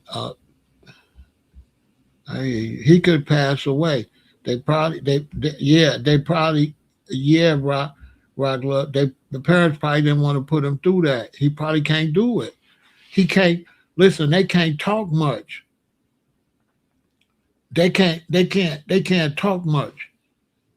Like people that got epilepsy like that and have seizures, they can't talk much. Yeah, they can't talk. They can't do anything upsetting. Yeah, they can't. You know what I'm saying? See what triggers it? Stress, high levels of emotional or physical stress, whether positive or negative. They can't do it. They can't. He can't do it. He can't do it. They can't. He can't. This is why the situation happens, because he can't do it. He can't debate with them. He can't take the stress. If he's standing, if they hit him in the head, he could be unalive. He knows all this. He's been going to specialists. He knows his life was in danger. See, having epilepsy, they put his life in danger. Just four dudes walking up on him could have triggered him. But they did not know he had epilepsy. This is why bullying and doing bad stuff work against you. So this young white man, he was out there all out his body, right? He ran up on somebody to bully. He didn't know the person had epilepsy, and the person unalived him. And the white and Austin lost all the way around. Karmelo didn't lose. Austin lost. Austin daddy lost. Austin brother lost. They family, the Metcalfs, lost. Why? Because their son was doing something and didn't realize what he was doing. Okay? Austin didn't really know all this. That's why I do kind of be like, damn, dude. Austin didn't know this. If he knew this, he would have never did none of that. He didn't know. Listen, let me tell you what my father, well, let me tell you what they teach. My father, grandparents, let me tell you something. Don't ever play with nobody that's scared of you. This is what they teach. This is what good parents teach. Listen, don't ever, never play with nobody that's scared. A scared person is dangerous. You got to teach your children this information. That's why I'm here. I'm passing down information that people's parents might not have told y'all. I'm giving y'all real foundational Black American history, right? You can't go around putting your hands on people, but I'm telling you specifically what they taught me specifically. They said a scared person is dangerous. This is what we was taught growing up. That if you scare a person into a corner, they are dangerous. You're playing. You're not going to be able to match their energy.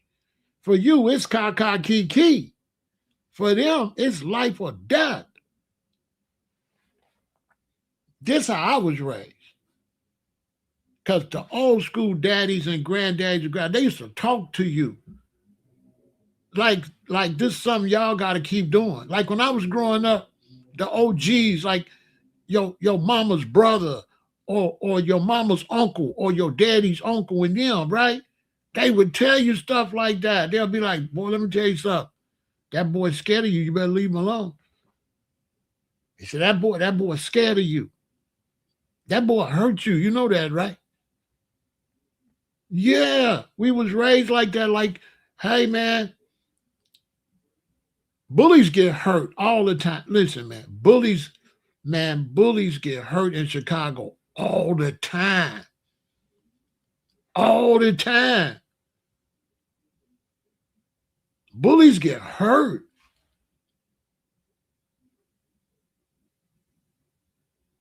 Yeah, putting them on that stand. Yes.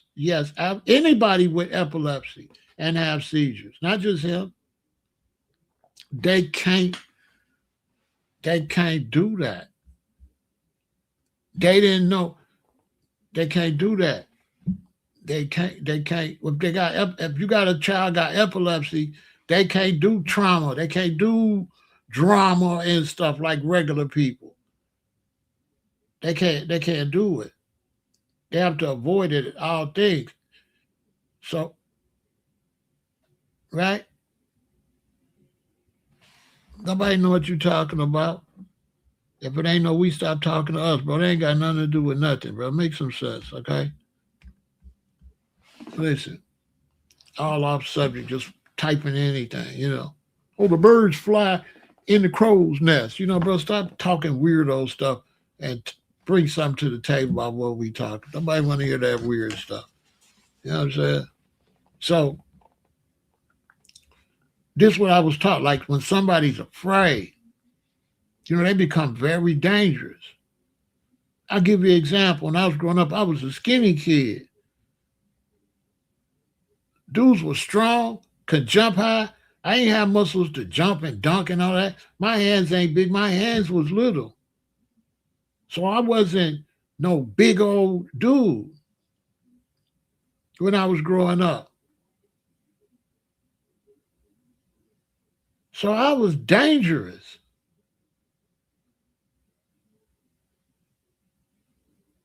I wish some of my friends I could get them on this line. They'll tell you I was skinny.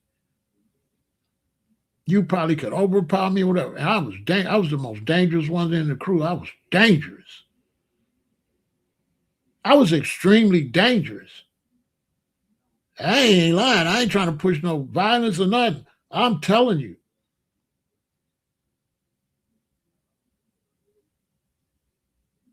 Because the advantage I had was moving faster than you. Because you go one, two, three, four. So when you go one, I just go four. You ain't gonna be ready. I can't afford to go one, two, three, four. You bigger than me. I gotta throw off the algorithm. Anybody tell you that? Because people like Austin, when they would walk up to me and my friends, and because I was like thin, they would always pick me out. Punks always pick out what they think is an easy target. That's a fact. So when I would be with my friends up at the park sitting on the bench, and let's say I'm like a freshman, or let's say I'm like a eighth grader, and let's say like a ninth grader come up there and he come and he want to start picking on me. My friends will go, watch this, watch this, watch this. Well, I'll be up at the park with my friends that know me, that don't play with me. When you was an older dude, like thought you was a bully, and you would come up and start playing with me, all my friends would tell each other, watch this, watch this, watch this. That's what everybody would say. They would feel they be looking at you like, shh, go ahead, play with Stu and see. They'd be like, man, play with Stu Gabler and see. Go ahead, play with him. They wouldn't try to help me or nothing because they be like, they already know. I don't really need no help. They already know how this finna go. This finna go real bad. Because I'm skinny. So I'm not doing none of this. Yeah, I'm not doing none of this. You doing that. Because you think you're going to do this, I'm going to do that, you're going to do this, and you're going to overpower me. But no, you're going to do that, and then it's going to be over with. Surprise! You know what I'm saying? And then next time I see you, you got a little straightening, and now you already know what time it is. Boy, stop playing with me. Because for one, I ain't the one, and for two, I don't like bullies. Anyway, so I know personally that bullies be the biggest punks ever. Because a bully will come up and they'll pass all their competition. A bully never go and test their competition. They try to find what they assume is the weak one. I don't even respect that type of. I don't respect that. I don't respect that. Bullies is really cowards. That's what they is. They always looking for somebody to try to make a joke out of or push over to impress the other boys that's rougher than them. And bullies always end up getting beat up. Austin was going to get whooped anyway. It was just a matter of time. Somebody that really his size and everything was going to test him. Because a lot of people, that's why I don't want to make this no black and white thing, because there's a lot of white boys at that school did not like Austin. I will tell you that in the dope. There's white dudes at that school did not like him, and they was on. They wish he would. Everybody didn't support him. Flunkies followed him. Them white dudes up there that was G's, they weren't following him. Flunkies that was scared of him followed him. When you see a bully, everybody with him is a punk. He done punked all of them. It ain't no real hardcore dudes like him in his group. That's a fact. If you see a bully, there is not four people like him in his group. The other three people is wimps. Austin little brother is a punk. He ain't nothing. And them other dudes. I'm telling you, real solid dudes would not follow that dude. They don't even like him, and he don't even play with them. I bet you I can go up to that school. I can show you every boy up there that Austin wouldn't have dared play with them. I'm telling you, it's dudes up there he wouldn't play with. It was dudes up there he was smiling with, like the tough white dudes up there. Austin was, oh hey buddy, he was smiling with them. I'm telling you, when you see him get around them other white dudes, he was a punk. He was a sucker. He was sucking up to. I'm telling you.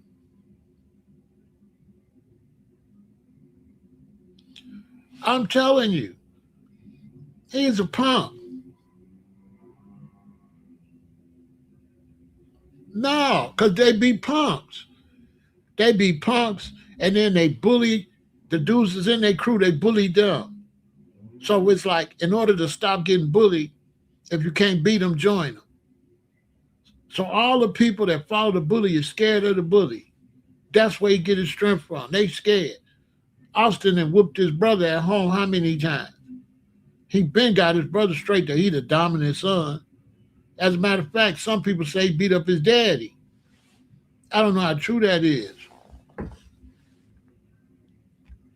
Let me see if I can find it.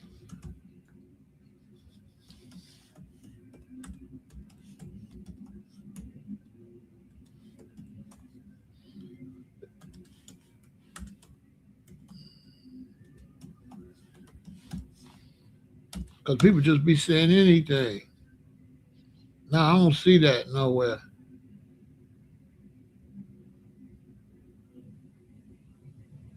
I don't see that nowhere.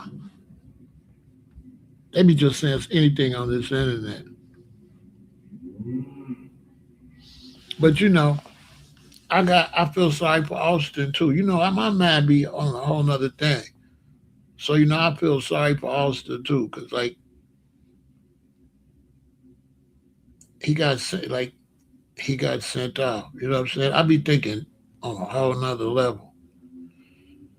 You know what I'm saying? So when I look at Austin's situation, I'll be like, damn, bro, you damn. You know what I'm saying? I feel sorry for him because he ain't really know what he was doing like that. This is his father's fault.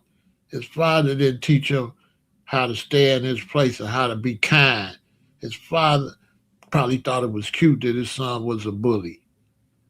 You know, I ain't gonna cheer over no high school boy, that lose his life like that. You know what I'm saying? You know what I'm saying?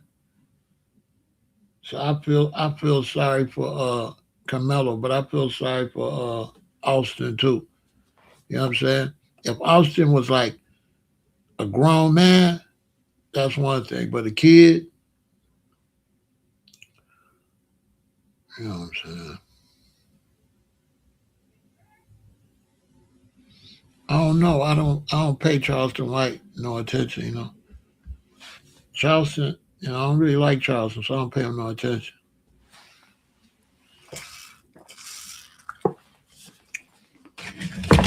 Where I come from, you can't be belligerent, talk crazy, do something good, do something crazy, do something good, do something crazy. I don't really mess with Charleston White.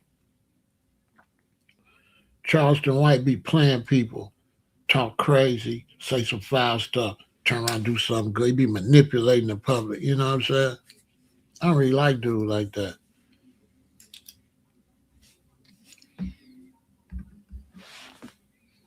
I don't like him.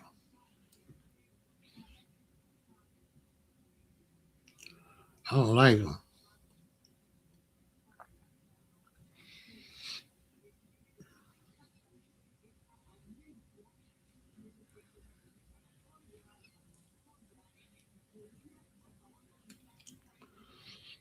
That's why you don't see me talk about him.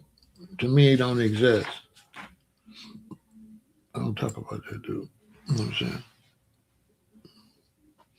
I can't say he show you how social media, people on social media can be manipulated so easy. And what I can't say this. Same people that's laughing with him, they can't wait till he fall. So he got to. They can't wait. Let me tell you something. All the people watching Charleston White, they can't wait until something happened to him. They can't wait. He got fake following. I already know. They don't flip on him so fast. He believe these social media following. Man, they can't wait till something happens to him. They only watching him to see the crash. That's why they watching him. But those of us that's really on some positive stuff, anytime you're doing something that somebody emulate and you could go get hurt, you foul. And so Charleston White, what he doing, if another person do it that don't know how to play 90-90 boo-boo as good as him, they gonna get hurt. So now young people that imitate him, they gonna get hurt. It's gonna go bad. So he's definitely bad for the young people. Terrible. Because you do that, it's gonna go bad.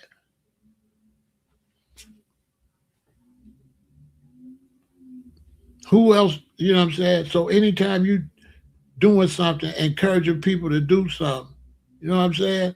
That gonna be bad for them. Then you will Luciferian. You dark.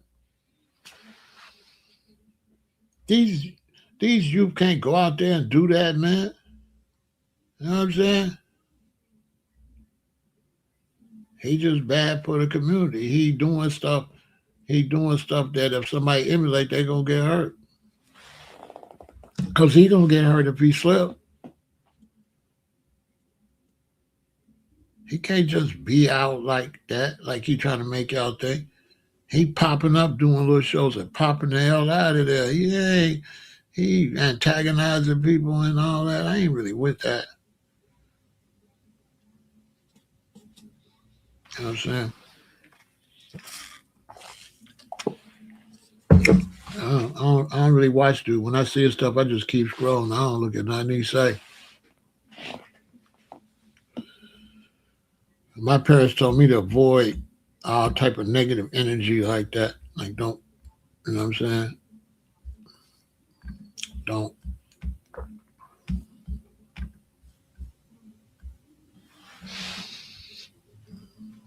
He does prove that black people got to get their, especially black men got to get themselves together. Because where I come from, on the internet talking crazy and you ain't outside, you ain't throwing no hands, we ain't never respect nothing like that. We ain't respect no internet just saying stuff, but you ain't gonna say it in nobody's face. Like, that ain't no man stuff. That, you know, that ain't no man stuff like that. You know what I'm saying? We might give you some respect if you say it to the person's face. But on the internet saying something 90-90 boo boo stuff, some little bama like that, man, go sit your little goofy ass down somewhere. You know what I'm saying? I don't need no views going back and forth with nobody like that. Nobody detrimental for the community. We just gonna sit back and watch the show. You know what I'm saying? But we want a retrial for Carmelo. That's the main purpose of this live. He need a retrial. Now we finding out all of the public people working with the trial, they was all dirty. We found out that his lawyer used to be a prosecutor. We finding out that they didn't bring all the evidence on his behalf because they made sure they gave him a lawyer that wouldn't present his case. His case wasn't presented. Now we find out the father's a racist too, and where the boy get it from. And the jury was stacked because that was definitely aggression on the part of the people that walked up on Carmelo. There's no way you could walk up on somebody in no courtroom in the world where you're going to get away with it. His lawyer absolutely sabotaged them. The Metcalf family is plugged with the local government,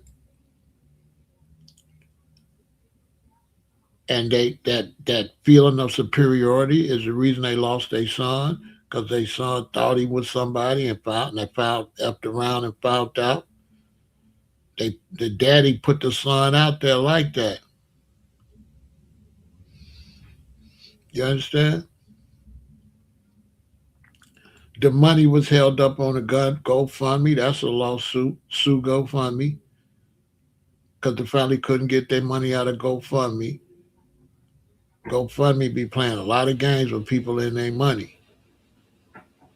So they need a lawyer for that. Sue GoFundMe for about 5 million. You gotta stop these people from playing with you. Sue GoFundMe. You're gonna win. Because if you had that money in there and they ain't let you take your own money out, people raise the money for you and they sitting up there using the money, they need to go to prison. Whoever GoFundMe got them people money and they using it. And all the books need to be brought to the table to see if they've been investing them people money. Because you can't have people who donate and give money, and then when the family get ready to take it out, they can't get it out. So they couldn't even pay for their defense.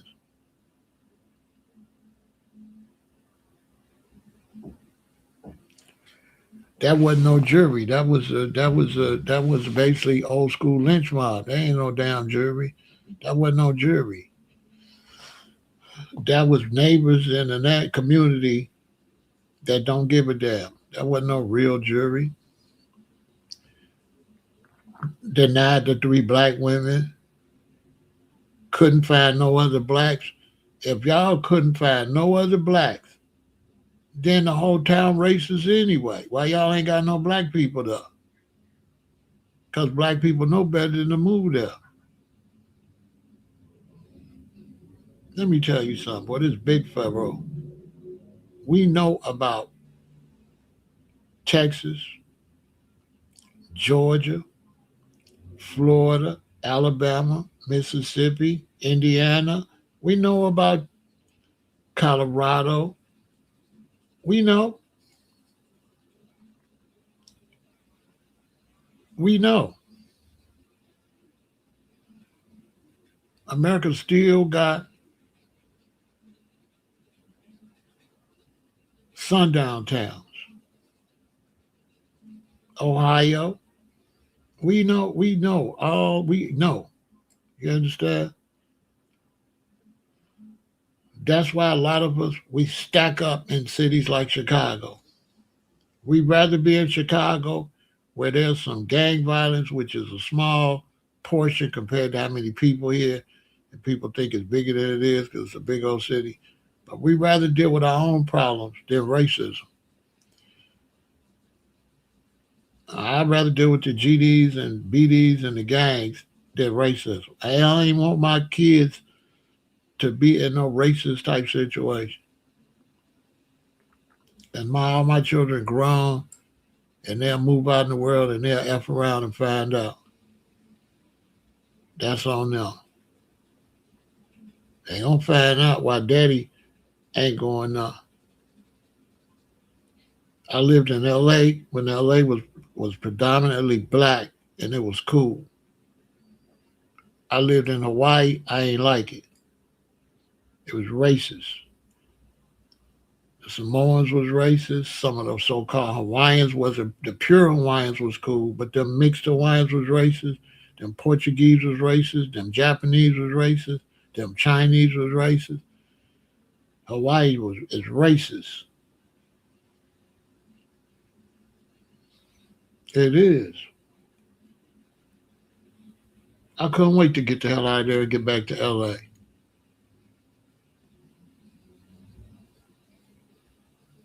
Because when you're the general and when you're a soldier, I'm doing all the battles. The other black people standing behind me. I got to do all the battling. So I'm out here battling these Japanese police, battling these locals, because they ain't Hawaiians, they be locals. See? So them not Hawaiians. They mama Portuguese, they daddy Japanese, they grandmama Portuguese, they granddaddy Japanese, they other grandmama Hawaiian and Filipino. So they like one fourth Hawaiian. They that's why we call them locals. They're not really Hawaiians. Them people you be seeing, them ain't Hawaiians. Those is mixed breeds, like a mix. Them is not Hawaiians. Hawaiians dark like this. It's not that many Hawaiians, pure Hawaiians. Them people now Hawaiians, them is mixed. Those people is mixed. We call them locals. They locals. And there's real races out there. Don't nobody like black. Listen, hardly nobody like black people, because they be jealous as soon as they see you. They try to make you think they don't like black people because black people gonna do crime. Do no, that's not true. They don't like you as soon as you get there. You don't have to do nothing. You don't gotta do nothing. That's all lies. That they don't like you because you're a criminal. That's a lie. As soon as they see you, they jealous. It's all jealousy. They jealous of your skin. They jealous of your swag. They jealous of your beauty, your hair, everything. They just jealous of you. So they just don't like you. They don't even know why they don't like you. They just don't like you. You ask yourself how whites don't like blacks and they ain't around no blacks. And so what they'll do is they'll take a criminal and try to make that a representative of black people. But then they won't take their criminals and make it a representative of white people. They robbing banks. They unaliving their wives. They abusing and unaliving their children. Why they don't get the stereotype?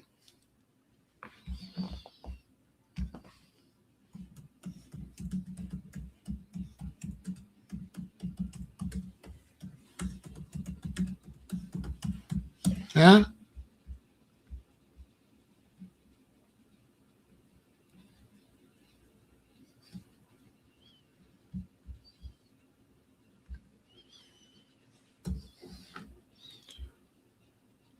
You tell me.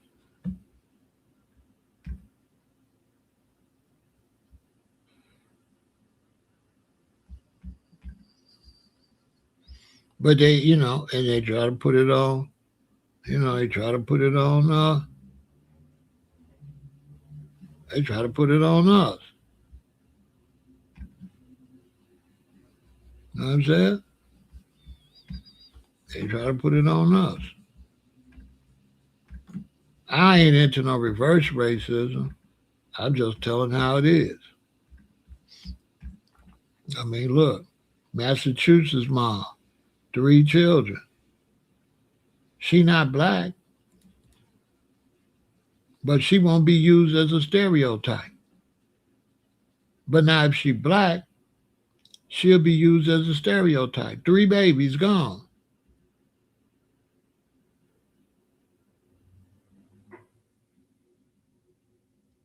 Gone.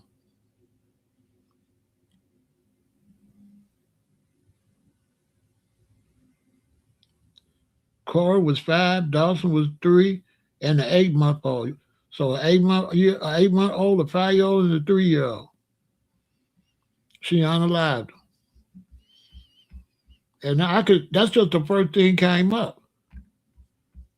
That's just the first thing came up.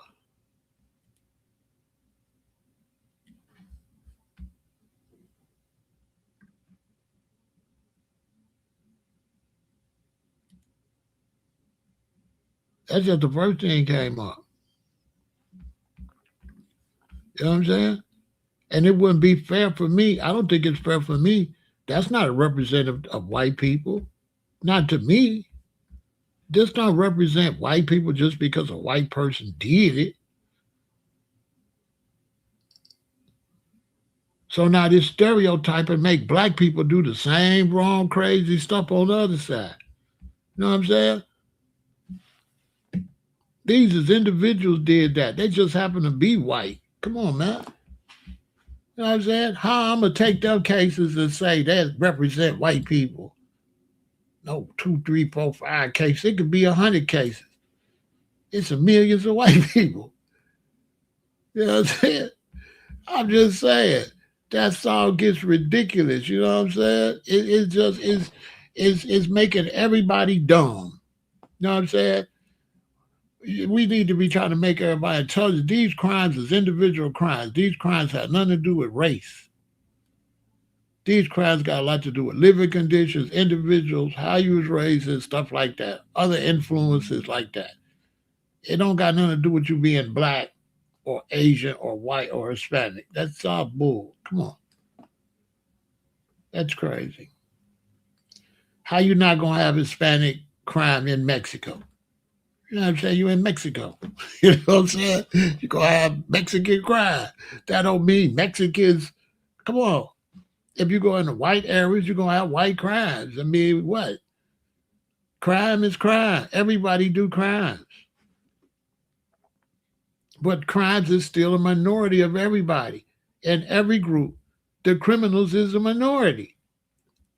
Now, for black Americans, the criminals is up higher because we got racist police putting fake crimes on us. Every time you look up a black man being let out of prison for unaliving that he didn't do, he did 20 years, found out he didn't do it. 10 years, didn't do it, didn't do it, didn't do it. So there's a whole bunch of black men and women in prison for stuff they did not do, judged in a racist system. You know what I'm saying? And they didn't even do it. And then you turn around and try to say it's black people. How's black people when a lot of the black people you got didn't even do nothing? For example, how many black people went to jail and prison for 420? All right, now it's legal, right? Now you got dispensaries. Okay, go figure. So now you got dispensaries. Now a whole bunch of black people went to jail for what they selling out dispensaries. But now ain't no black people got the dispensaries.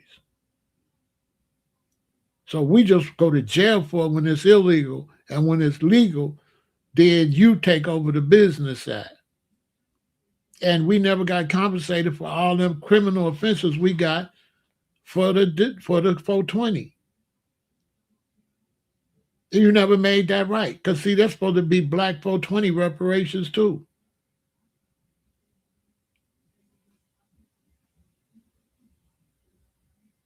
Yeah. They owe us reparations for the 420 too.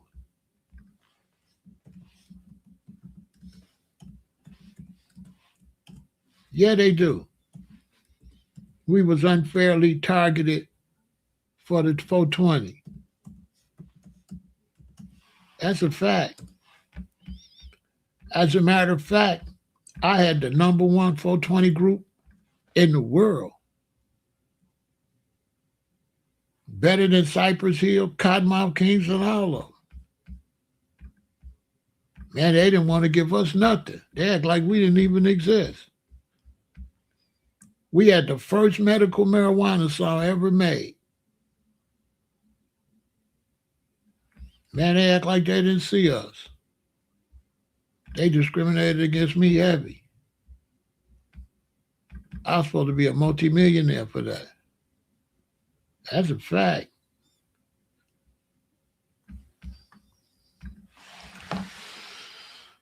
But you know, Big Pharaoh, documentary coming. I'm gonna get my bag. See, let it happen. Go back and document it. Put the film together and get your money anyway. So I'm gonna go back and document all that and get my money and take my throne. Cause I'm Big Pharaoh. I'm really right now. I'm really in the top when it comes to the 420. I might be number one.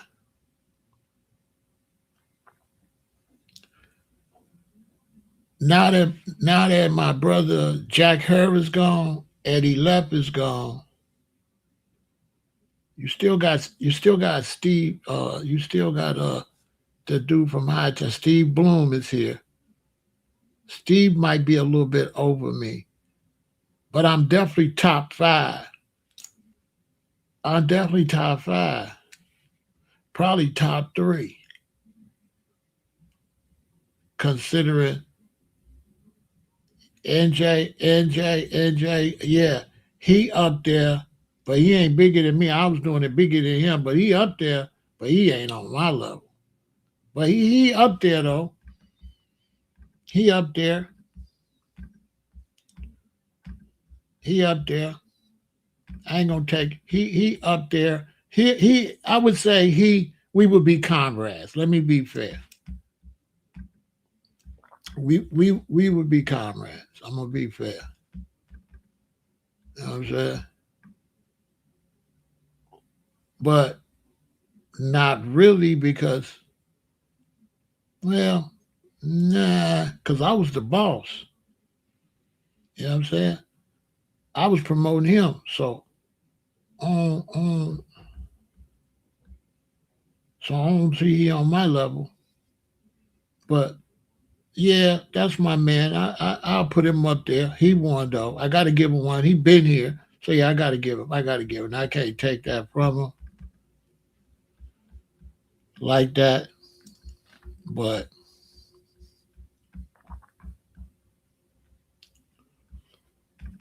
I was putting in like super work though. You know what I'm saying? I was D man. You know what I'm saying? With all due respect,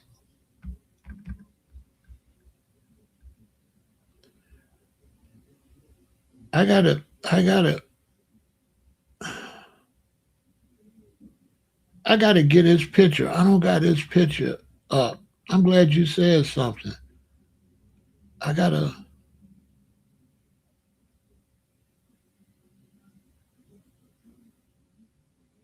I'm glad you said something because I gotta get his.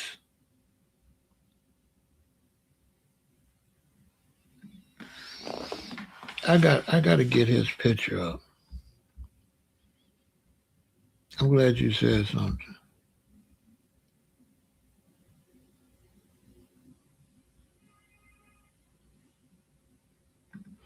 I gotta step my game up.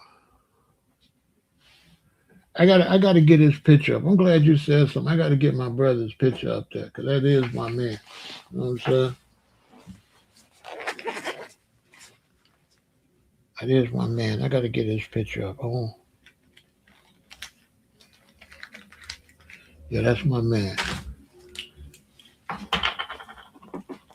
That's my man. But my point is, they don't be giving us our props out here. Hold on. What I done did, I done, hold on.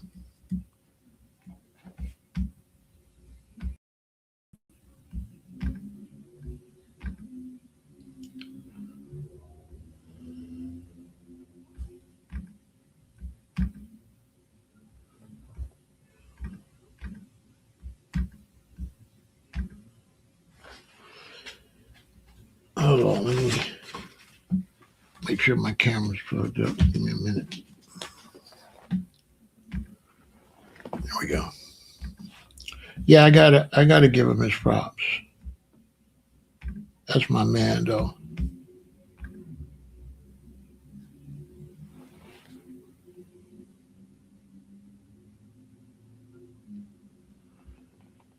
But we don't be getting our respect. But this situation with the brother Carmelo, we got to stand up. We got to demand a retrial. You know, we got to demand a retrial for the brother. No ifs, ands, or buts about it. We got to demand a retrial. We can't let this go how it's gone.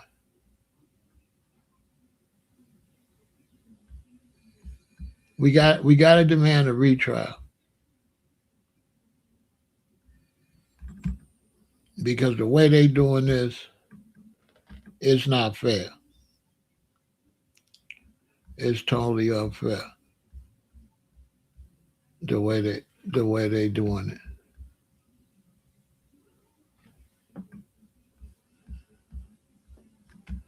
You know what I'm saying? We got to demand a retrial. We cannot let that go like that. It just can't. We can't let that we cannot let that go like that. That cannot happen. You know what I'm saying? We, we can't tolerate that. It's unfair. He needs a retrial. They really did push his medical situation. They really didn't push how he was afraid for his life. They really didn't push the fact that he couldn't afford to get punched or nothing like that. And he knew that.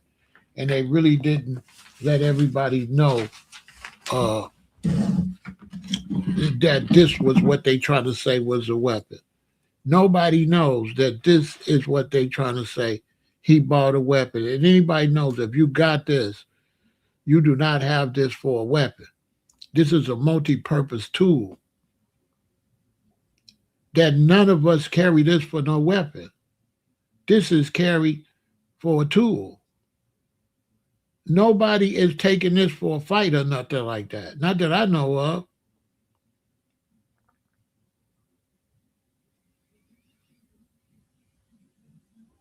Nobody. And for him to open this means there was some time passed. For him to open this, it means time has passed. And not all of them got this particular blade. This is a really expensive one that's got more tools than the others. But for him to, it has all different types of tools for different things.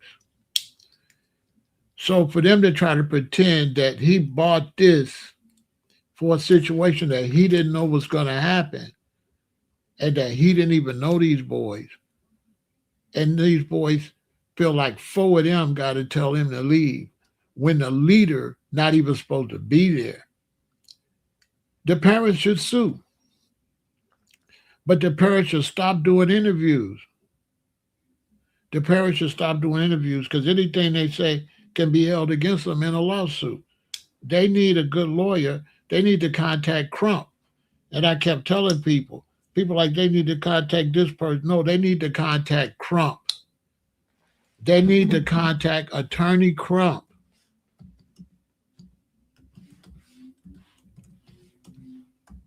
That's who they need to contact. Okay? I don't know what the hell's going on. They ain't getting no good advice. But this should be the person speaking for them right now.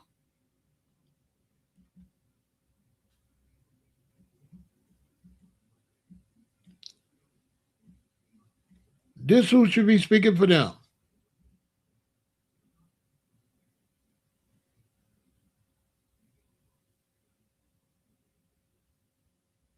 On my soul. I don't know what's going on. They ain't getting no good advice. This is who they need to contact. The boy will be out fast. The opposition to stand down because he bring a lot of power behind him. I believe in justice for all, and especially for those it went too fast. Dang, bro, slow this thing down. We can't read that fast. You know what I'm saying? This is, you know what I'm saying? I'm not sure what's going on. Charleston take his money and pay Crump with it. It's good Charleston gave some money.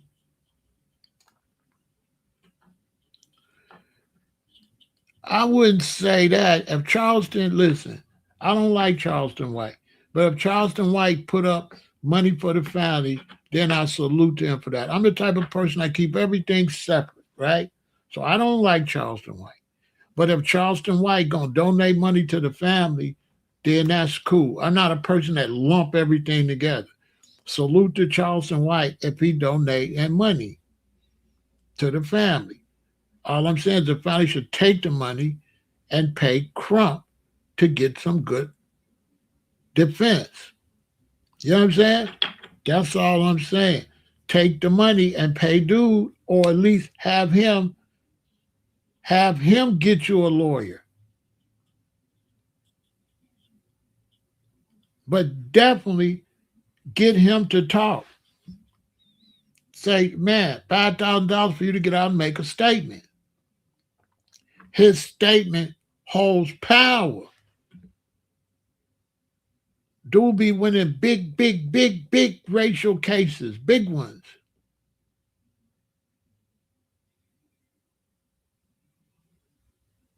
You understand? One thing, let me tell you something about Charleston White. I'll be fair all the time. One thing about me, I keep it fair. One thing about me, I keep it 100. Charleston White is smart as hell. One thing you're going to say about me is I don't mix everything together. I don't like Charleston White. But as far as smart, Charleston White's a damn genius. For sure. Charleston White just playing crazy. Charleston White is not a dummy. One thing about Big Pharaoh, I ain't gonna lie no matter what. I'm gonna keep it down the middle. I don't like Charleston White, and that's why I don't like Charleston White, because Charleston White is real smart. And then he be playing stupid and doing stupid stuff, then smart, then stupid, then smart. I don't like when he do that. He be playing both sides. He say he do it because won't nobody pay no attention. But when he go on the stupid side, it be too detrimental. But dude is smart. He absolutely can give you some good advice. And he's absolutely somebody you want speaking on this.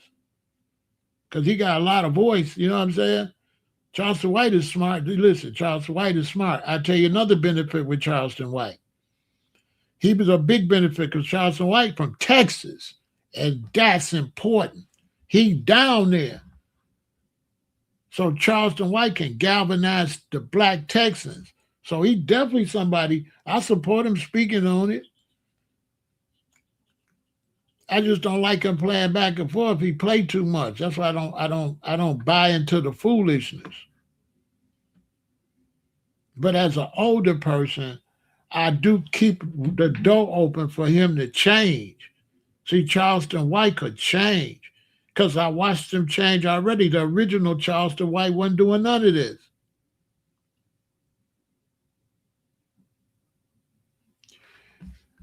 Here go the thing. You make a good point, but Mr. For sure, this is the thing. I'm glad you said that.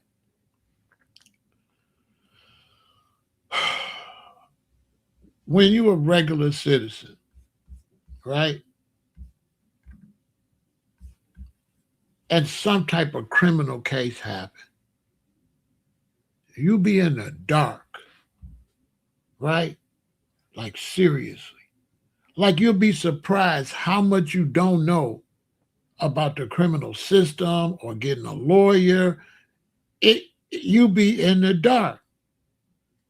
It's not easy to even get a lawyer. I don't know if y'all know it or not, but when you go and you try to get a lawyer, it's a whole bunch of loops. They'd be like, have an advertised lawyer, then click on it. Go click on the lawyer link. Then it's going to take you to some other weirdo stuff. Then it's going to ask you all these other weirdo questions. It's going to be forever before you get to the lawyer. And then a lot of times the lawyer don't even want to talk to you. They want to see how much money is first before they even talk to you. A lawyer don't even be interested in your case. And this is for if you get hurt at work or whatever. It's not really easy to get a lawyer like they be trying to make it, right? Oh, my soul. The way they try to make it, am I lying, Mister For Show? The way they make it, you think, oh, I'll just get a lawyer. Oh, go, try to get one. My stepdaughter got hit by a car. Man, we couldn't get a lawyer for nothing. Clear case, we could have won. We couldn't get no lawyer. And don't be broke, or and broke is under $40,000. I don't know what people telling y'all broke is, but under $40,000 cash that you could touch, your ass broke. $10,000 ain't nothing. Because if you got $10,000 put to the side, you ain't willing to give up that $10,000 and be broke, and you got bills to pay. That's your backup money in case something happens for the family. Because in the regular life, the only money black people be having is their 401k. Hey, do I got some real working people over here to tell them Big Pharaoh ain't lying? The money that black people be having saved, most black people, as if they got a job, is money in their 401k. And when they really need emergency money, they have to take it out their 401k. Am I lying?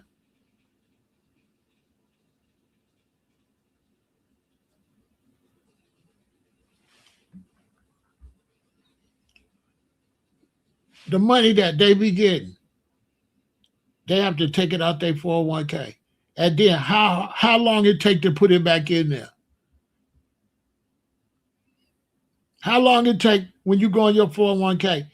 Do you ever get it back in there and catch up back to where you would be? Let's say your 401k got 50,000 and you was gonna go up to 60,000 and you take out 10,000. How long it be before you get back up to the 50 and up to the 60? You don't get back up to the 60. You get back up to the 60 at a whole slow pace now. You don't make that back up. You got to go back through the same process. So let's say it take you 13 months to go from 50 to 60. So you got 50. You borrowed 10. Okay, you scrape and pay and try to put the 10 back. But you still going to have to do that 13 months to get to, but that's a whole new 13 months. That's not the same 13 months. So if I took 10 out and it take me so long to put that back, the 13 start from there. So I'm already behind because the 13 was supposed to start before I took the money out. So your money going up, and then you take some money out, and then that shit sit there. And then when you put that money back, now it grow. But it don't keep it. Hey, man, that money be gone. So now when Americans get ready to retire, they don't got the money. So they have to keep working. A lot of Americans have to keep working.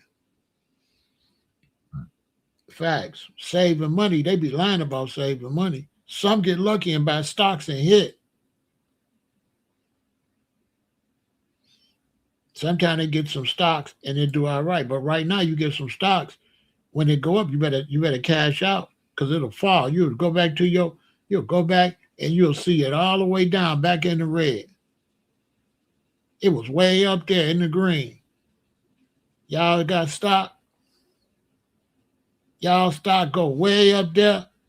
And so you don't look at it. You think next time you look at it, it's going to be way up there. Next time you go, it be blinking red. It be blinking red. You like, what the hell? Yeah, you got to pay the taxes to the IRS. But it's hard to get an attorney. Seriously, unless you get plugged some kind of way. Because when you look at this case, all them big attorneys should have been reached out to the family right away. But here go the thing too. The family is just a regular family. So the family didn't realize that soon as this happened, they should have went on social media. Because nobody really knew about this case till now. Like nobody kept up with the no nobody knew nothing about Carmelo Anthony all that time since this happened to the trial. Nobody knew nothing about that. I didn't. Was this case popular from the day that happened till now? No. I ain't know nothing about it. This case, it had been a whole year since Austin got unalive. Let me see when Austin got unalive.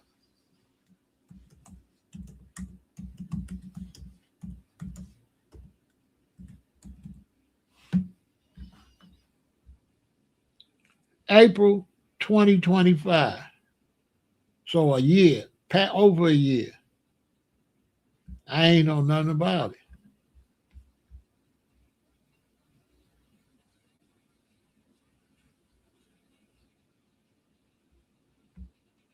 I ain't know nothing about it. It wasn't trending. It wasn't trending on YouTube.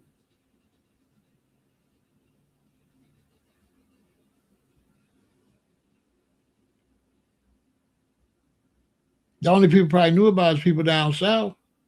People in Texas and down south would know because the news be local. The news don't be international like that. So they probably knew about it in Texas, maybe Arkansas, maybe down maybe Louisiana, like down there in that little region. But like Chicago, Detroit, no, that ain't gonna be on our news.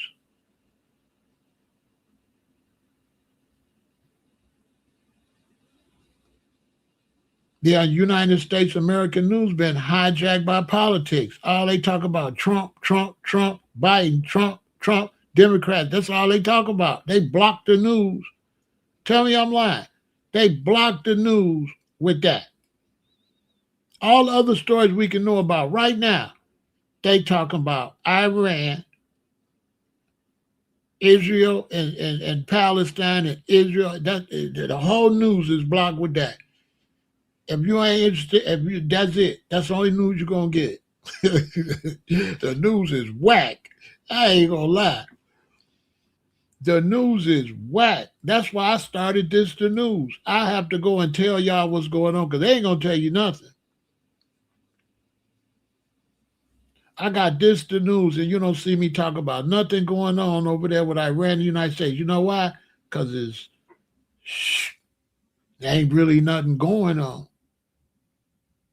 Now you know something going on, but nothing ain't being reported. Why? They just turn the news off. They decide when they want to talk about it, and then when they don't want to talk about it, they turn it off. Y'all ain't noticed that? Turn the whole story off. It's deep. They turn it off. They turn the story off. Real talk. So they just turned this story on. Because I ain't know nothing about it. If we would have known about it, we could have had the bail. We could have had this money. We could have helped the mama get the money and all that. The mom and them don't know no better because all they had to do was go live. If they would have went live like 10 times, it would have blew up. But they don't know. They civilian. A lot of black Americans don't understand. They think social media is play. They don't know social media is the news. And they don't know. You could get on social media, and if you push your story, it's gonna blow up. Other content creators gonna see it and they gonna spread it. It's gonna spread like wildfire. Where's mom and daddy didn't know that? They trying to make their news rounds now. They should have been made their social media rounds a long time ago. But they don't know.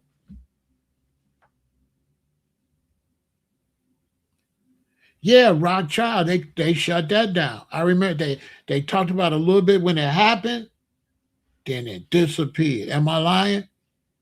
I remember when it happened, but it disappeared out the media. I remember, but it disappeared.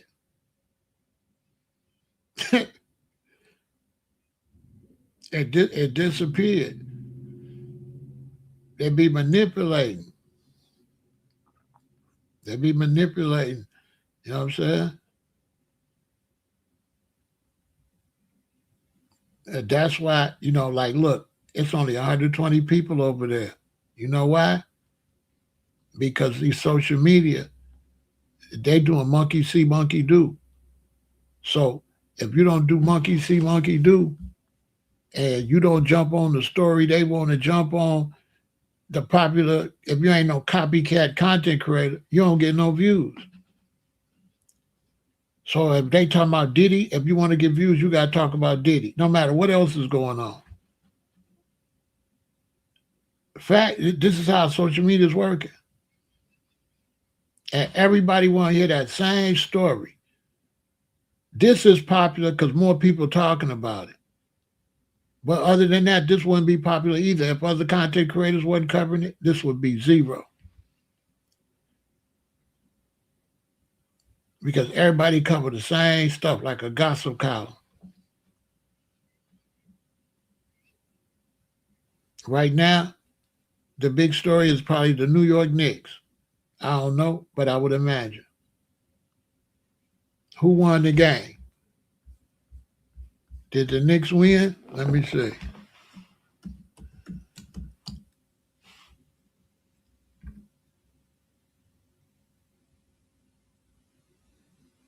Oh, it's not till tomorrow. It's not till tomorrow. Because once the Knicks win tomorrow, ain't no all other media gonna be gone.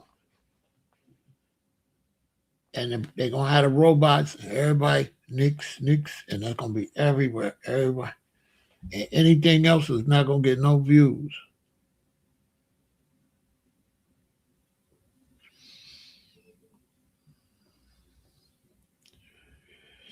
The Rick Child situation, that's our fault. We keep letting people come in the neighborhood and make money because the black man don't get along. And since the black man don't get along, that cuts his investment power because he can't put no money together.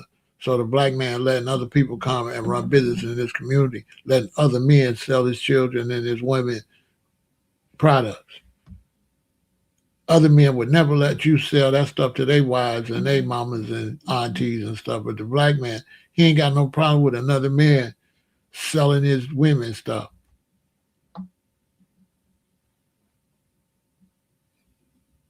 Because the black man, all he really like to do is stupid shit, goofy stuff, and beef with another black man.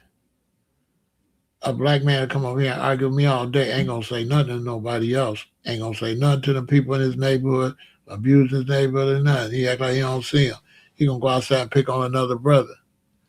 They'll go outside and pick on each other and troll each other and then go to the Asian store or the Arab store and spend money and come back outside and beef with each other. They'll beef with each other right in front of these people. It's the most craziest thing. The Arab and the Asian could walk in and out of the community, in and out of the stores every day. But the only person they see is me. When I come outside, they see me.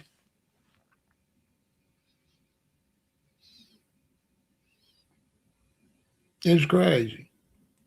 Like the only people that troll me is black men. As soon as black men see me, they can't wait to come and hate on me and go against me before I even go live good. It's like a sickness. I be just looking at them. And I ain't even really no big giant content creator, but it's a black man. They want to challenge a black man. And I'm like, challenge these nuts.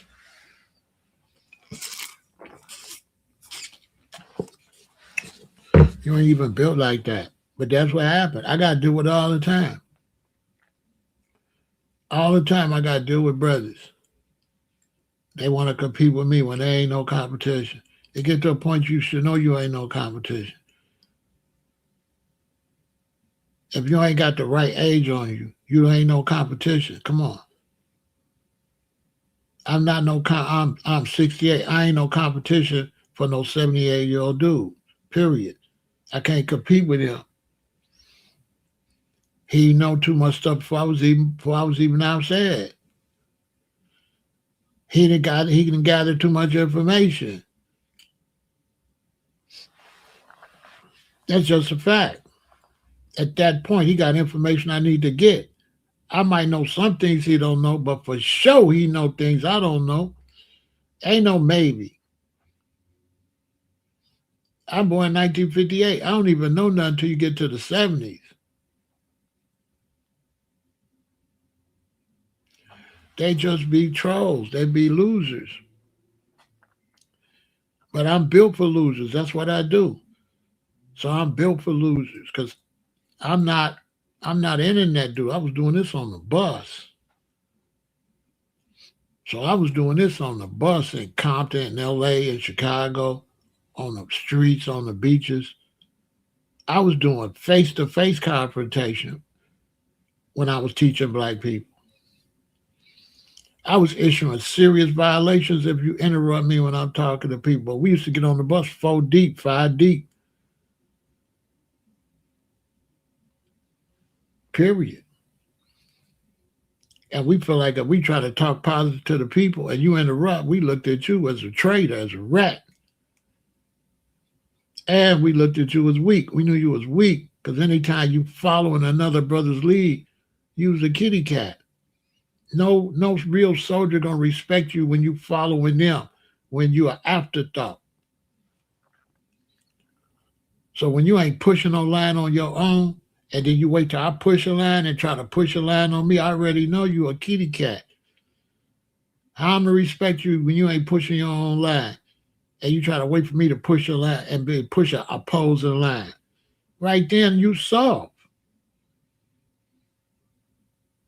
You soft because you ain't got no platform, you ain't got no backbone, you ain't standing on nothing. You trying to wait till I stand on something and copy me. You want me to build up an audience because you can't get no audience. That's how I be looking at you. Look at this Buster. He can't get nobody to listen to him. So he gonna wait till people listening to me and he gonna leech over here like a mosquito. That's how I be looking at you like you can't build no audience. You soft. You soft. And you ain't that. Cause real hardcore gangster gorillas, they ain't getting on no internet. I already know. If you're on the internet one, I already know you ain't no gorilla or no lion. Cause hardcore brothers is not getting on this internet in another brother's live trying to go back and forth. Right then I know you got on Pampers and Huggies. You ain't no man. What kind of man do that? A man gonna go stand on his own square. He not gonna try to stand on another brother's square.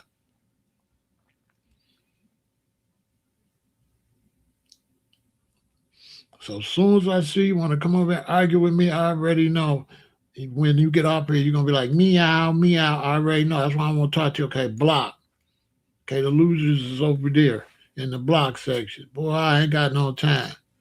You ain't standing on nothing. Especially with all them weirdo names and stuff. And that's why we got all this stuff happening in our community. The black man got to get some unity going. Everybody should be talking about this situation and let them know that that boy, right, is sick. Everybody. Everybody should be letting them know that boy be having seizures. We supposed to let everybody know he got seizures. Okay?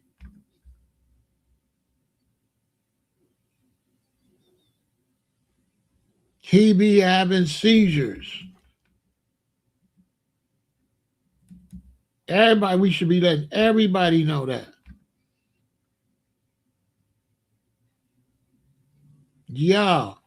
Ah, Carmelo Anthony got epilepsy. He got epilepsy. We supposed to let everybody know he got epilepsy. Then it all makes sense. Oh, and then they was picking on somebody got epilepsy that cannot get hit. He cannot get hit in his head. Look, wait, Carmelo Anthony reportedly has epilepsy. The more people learn this, the more they're asking. How was this not one of the biggest issues in the entire trial? The defense argued that Carmelo feared for his safety during a physical confrontation. So why didn't the jury hear detailed medical testimony about the neurological condition that could make head trauma, falls, and physical violence especially dangerous? Why wasn't a doctor called? Why wasn't the condition explained in depth? Jurors are instructed that opening statements are not evidence. So if epilepsy was important to understanding Carmelo's fear, why wasn't it backed up with expert testimony? Nobody is saying epilepsy excuses what happened. Nobody is saying a young man didn't tragically lose his life. But many people are now wondering if one of the most important pieces of the defense was never fully presented to the jury, and that why one question keeps getting louder. Did they really fail this kid? Keep it a billion. Nobody told us he had epilepsy. That changed the whole thing. He can't be getting punched in the head and all that. Yes, he's scared. He's extremely scared. He's not a normal kid. He's sick. You bullying somebody that's not even healthy like that. Somebody that can't fight. He can't fight. He can't fight. Because they done did this racist bullying and they didn't even know. Listen, because they didn't know who they was bullying. That's why bullying is bad. What's going to happen if you bully somebody and they got AIDS and you bleed and they blood get all on you? You don't know what you're doing. So they went and bullied somebody that in 2 weeks is going to have the sympathy of the whole United States. When the United States found out that boy had epilepsy and that boy was not a fighter, man, everybody going. The only one's not going to look at it different is the racists, because racists is dumb until they come to their race. So racists are some of the phoniest liars ever. So you can't deal with racists because you can show them the facts and they don't see it. So with racists, the police could do whatever to you and they're like, no, he had the right. It's racist. Racists say one thing when it's theirs and another thing when it's somebody else, and then go to church and try to pretend God respect them. So racists are some of the biggest liars and some of the most evil people on the planet. When it comes to being a decent human being, racist is the most undecent human being ever. And the problem about racism, if you got a race and then you get known for being racist and then people don't like you because you racist, you try to act like they dislike is like your dislike. No, it's not. You dislike them for no reason, just to color their skin. They dislike you because you dislike them. Duh, how's that the same? How is it you don't like me for no reason other than the color of my skin? And then I don't like you because you hate me because of the color of my skin. And you try to say it's the same thing. That ain't the same thing. It ain't the same thing when you dislike me and I ain't did nothing personal to you at all. And I dislike you because you hate me. Because we live in a situation where they just see the color of your skin, they just hate you, you ain't done nothing. How's that the same as not liking you because you known for not liking black people? We not known for not liking white people. We not known for that. Black people ain't known for not liking white people.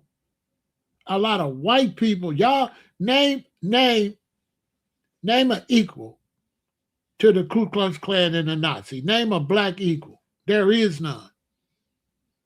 There is no black equal to the Ku Klux Klan and the Nazis and the Aryans. Don't exist. Blacks do not have a group like that. Blacks don't have hate groups. Name them. I never heard of a black hate group. I never heard of a black hate group. Never in my life. I heard of black self defense groups against hate, but I ain't never heard of no black. I ain't never been taught no racism that hate no white people. I ain't never seen that nowhere. I grew up in Chicago. I ain't never seen that. I ain't never seen no black people sitting around talking about hating white people. That's just a fact. Whether I was in Alabama or Chicago, when black people get together, we just talking about what we doing. We ain't talking about nobody else. Ain't nobody else be in our conversation. Not like that. Black people ain't looking at no white dude when they come in the store like that. Now, crime, they might look at you for the crime like you got some money because you white, right? So you could be a victim of crime, but that's not because you white. That's because white represent money.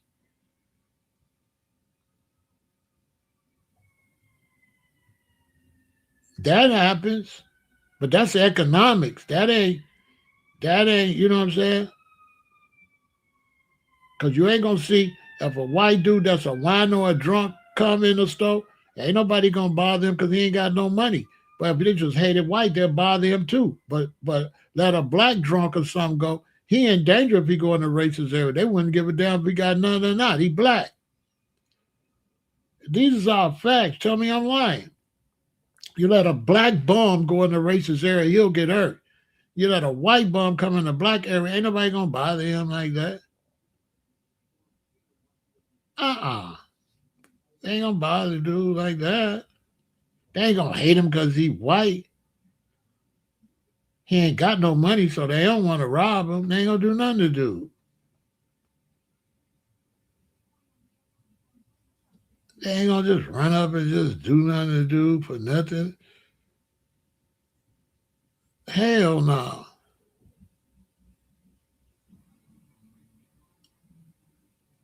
Blacks don't even run up on blacks to do nothing for nothing. If they run up on you, it is to rob you or you in a different gang. You know what I'm saying? Ain't no black people just running up on you because of nothing other than money, robbery, or you in a different gang or something. Other than that, they ain't running up on you because you know Chinese. I ain't never heard no black people just messing with no Chinese. I ain't never heard black people run up on no Puerto Ricans or no Chinese or no Indians like that because they Indians. Man, we hate the Indians. I ain't never heard of that. Tell me I'm lying. You ever heard any philosophy where black people hate Chinese and Indians and all that? No, the black woman go in there and the Asians do her hair and her nails. We go spend money with these people. We go spend money with these Arabs and these Asians, and then they still hate us. That's why we boycotting them. We the ones spending money with you. So how we haters? You the one taking our money and hating us and speaking Asian Chinese so we don't know you saying something nasty about us. A lot of sisters say that. They go in there and them ladies doing their touch on, we going hungry and laughing. Hee. And she like, speak English. Don't be talking all that stuff. And for foundational black Americans, shit, blacks do us like that too. Caribbeans and Africans. Them Africans take our money, can't stand us. All Africans do is take our money. They don't do nothing with us but take our money. Tell me I'm lying. Tell me anything Africans bring to black Americans or any type of benefit in Caribbean. They don't bring nothing, all that fake brother stuff. They don't bring nothing to the table. All they do is eat off our table. It's a fact. Ain't nobody gonna respect you if I can't get no money with you. What 50 Cent say? If I can't get no money with you, then F you, right? All right, we standing on that.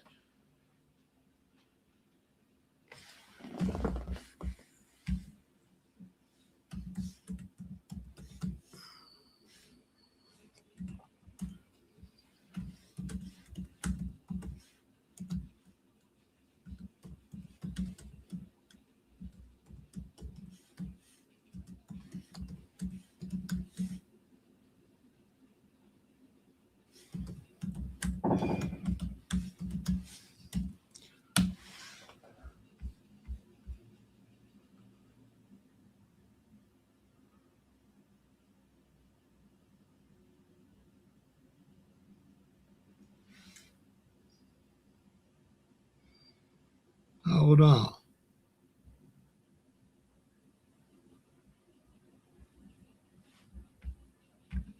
Tell me I'm lying. Hold on. This this this how we should be dealing with all these people. On my soul.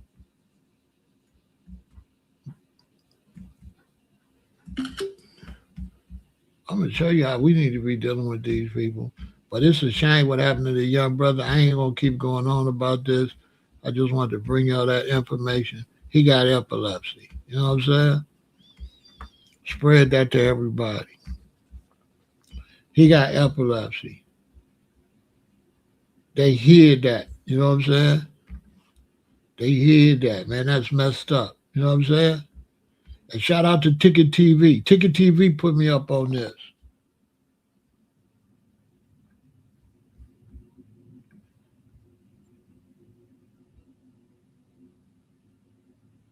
Ticket TV. Y'all go follow Ticket TV. Tell them I sent you over there. Ticket TV put me up on that. That's somebody I be watching in case y'all be want to know who you be watching. I be watching Ticket TV. That's how I keep up with what's going on. That's one of my sources.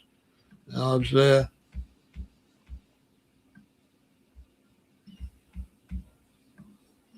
That's one of my sources. You know what I mean? The brother be working hard. You know what I'm saying? I support all the brothers out here. I don't be competing with content creators. I be watching them. And I don't be copying what they said either. I don't be taking what they said. But if what they saying becomes like a issue for the family, right? If they post something that I think more people should know, like this situation, then I'll jump on it. You know what I'm saying?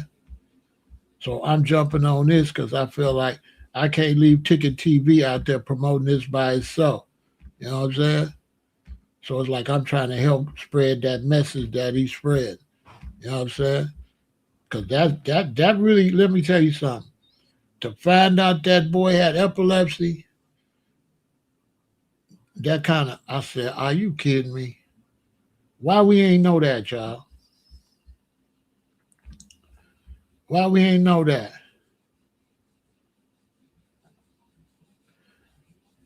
You know, why we didn't know that? Why we didn't know that boy had epilepsy? Huh? Why? The more people learn this, the more they're asking. How was this not one of the biggest issues in the entire trial? The defense argued that Karmelo feared for his safety during a physical confrontation. So why didn't the jury hear detailed medical testimony about a neurological condition that could make head trauma, falls, and physical violence especially dangerous? Why wasn't a doctor called? Why wasn't the condition explained in depth? Jurors are instructed that opening statements are not evidence. So if epilepsy was important to understanding Carmelo's fear, why wasn't it backed up with expert testimony? Nobody is saying epilepsy excuses what happened. Nobody is saying a young man didn't tragically lose his life. But many people are now wondering if one of the most important pieces of the defense was never fully presented to the jury. And that's why one question keeps getting louder. Did they really fail this kid? Yeah, they failed this kid. Because how we ain't know that? Oh my soul, how the hell we didn't know he had epilepsy? And that he was really afraid.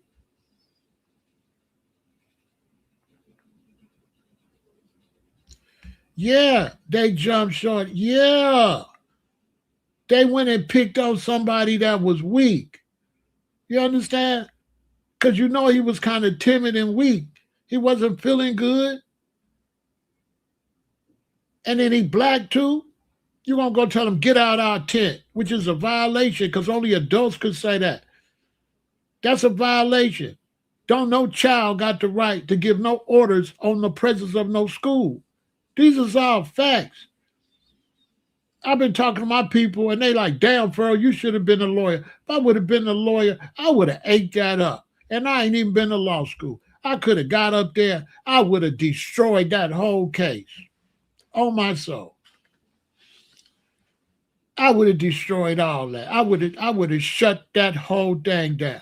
I would have embarrassed that whole county. And I wouldn't hesitate to say, it's possible that this racism is infested in this county. I really can't trust the jury. And I would have said that. The judge would have had to say, order in the court, strike that. Strike, they would have struck me. Strike that. They would have struck me. The fact this is not coming. I really can't trust the judge. You wouldn't get the right info. I can't trust the prosecutor. I can't trust none of y'all. This appears to me to be a lawsuit, a civil lawsuit.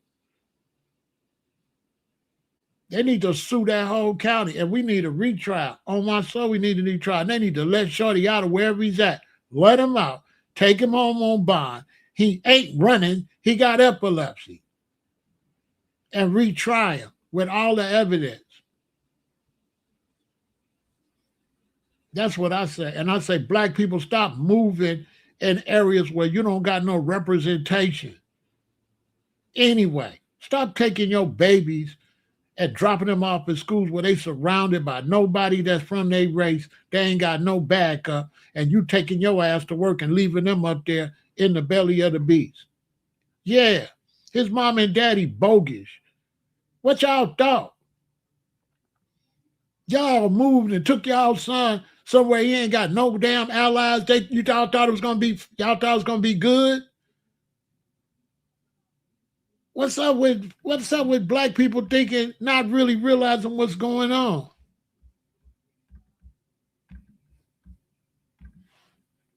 White people are not racist, but there's some that are. And when you put him in a crowd of people, it's gonna be racist there. I ain't gonna generalize because that's nonsense. All them white people there and other foreign people wasn't no racist. But they not gonna help him though. Because just because you're not my enemy, that don't mean you're gonna be my friend. So he up there with no allies. That's why they did that. Because they know what nobody was up there with a stand up and say, what y'all doing? No, leave him alone. They knew that. Now, and I'm gonna tell you something else to that school. All you students that sat there and watched that, y'all should be ashamed of yourself. Every boy up there that watched that, you a punk. Every boy in there that watched that bullying, y'all some punks.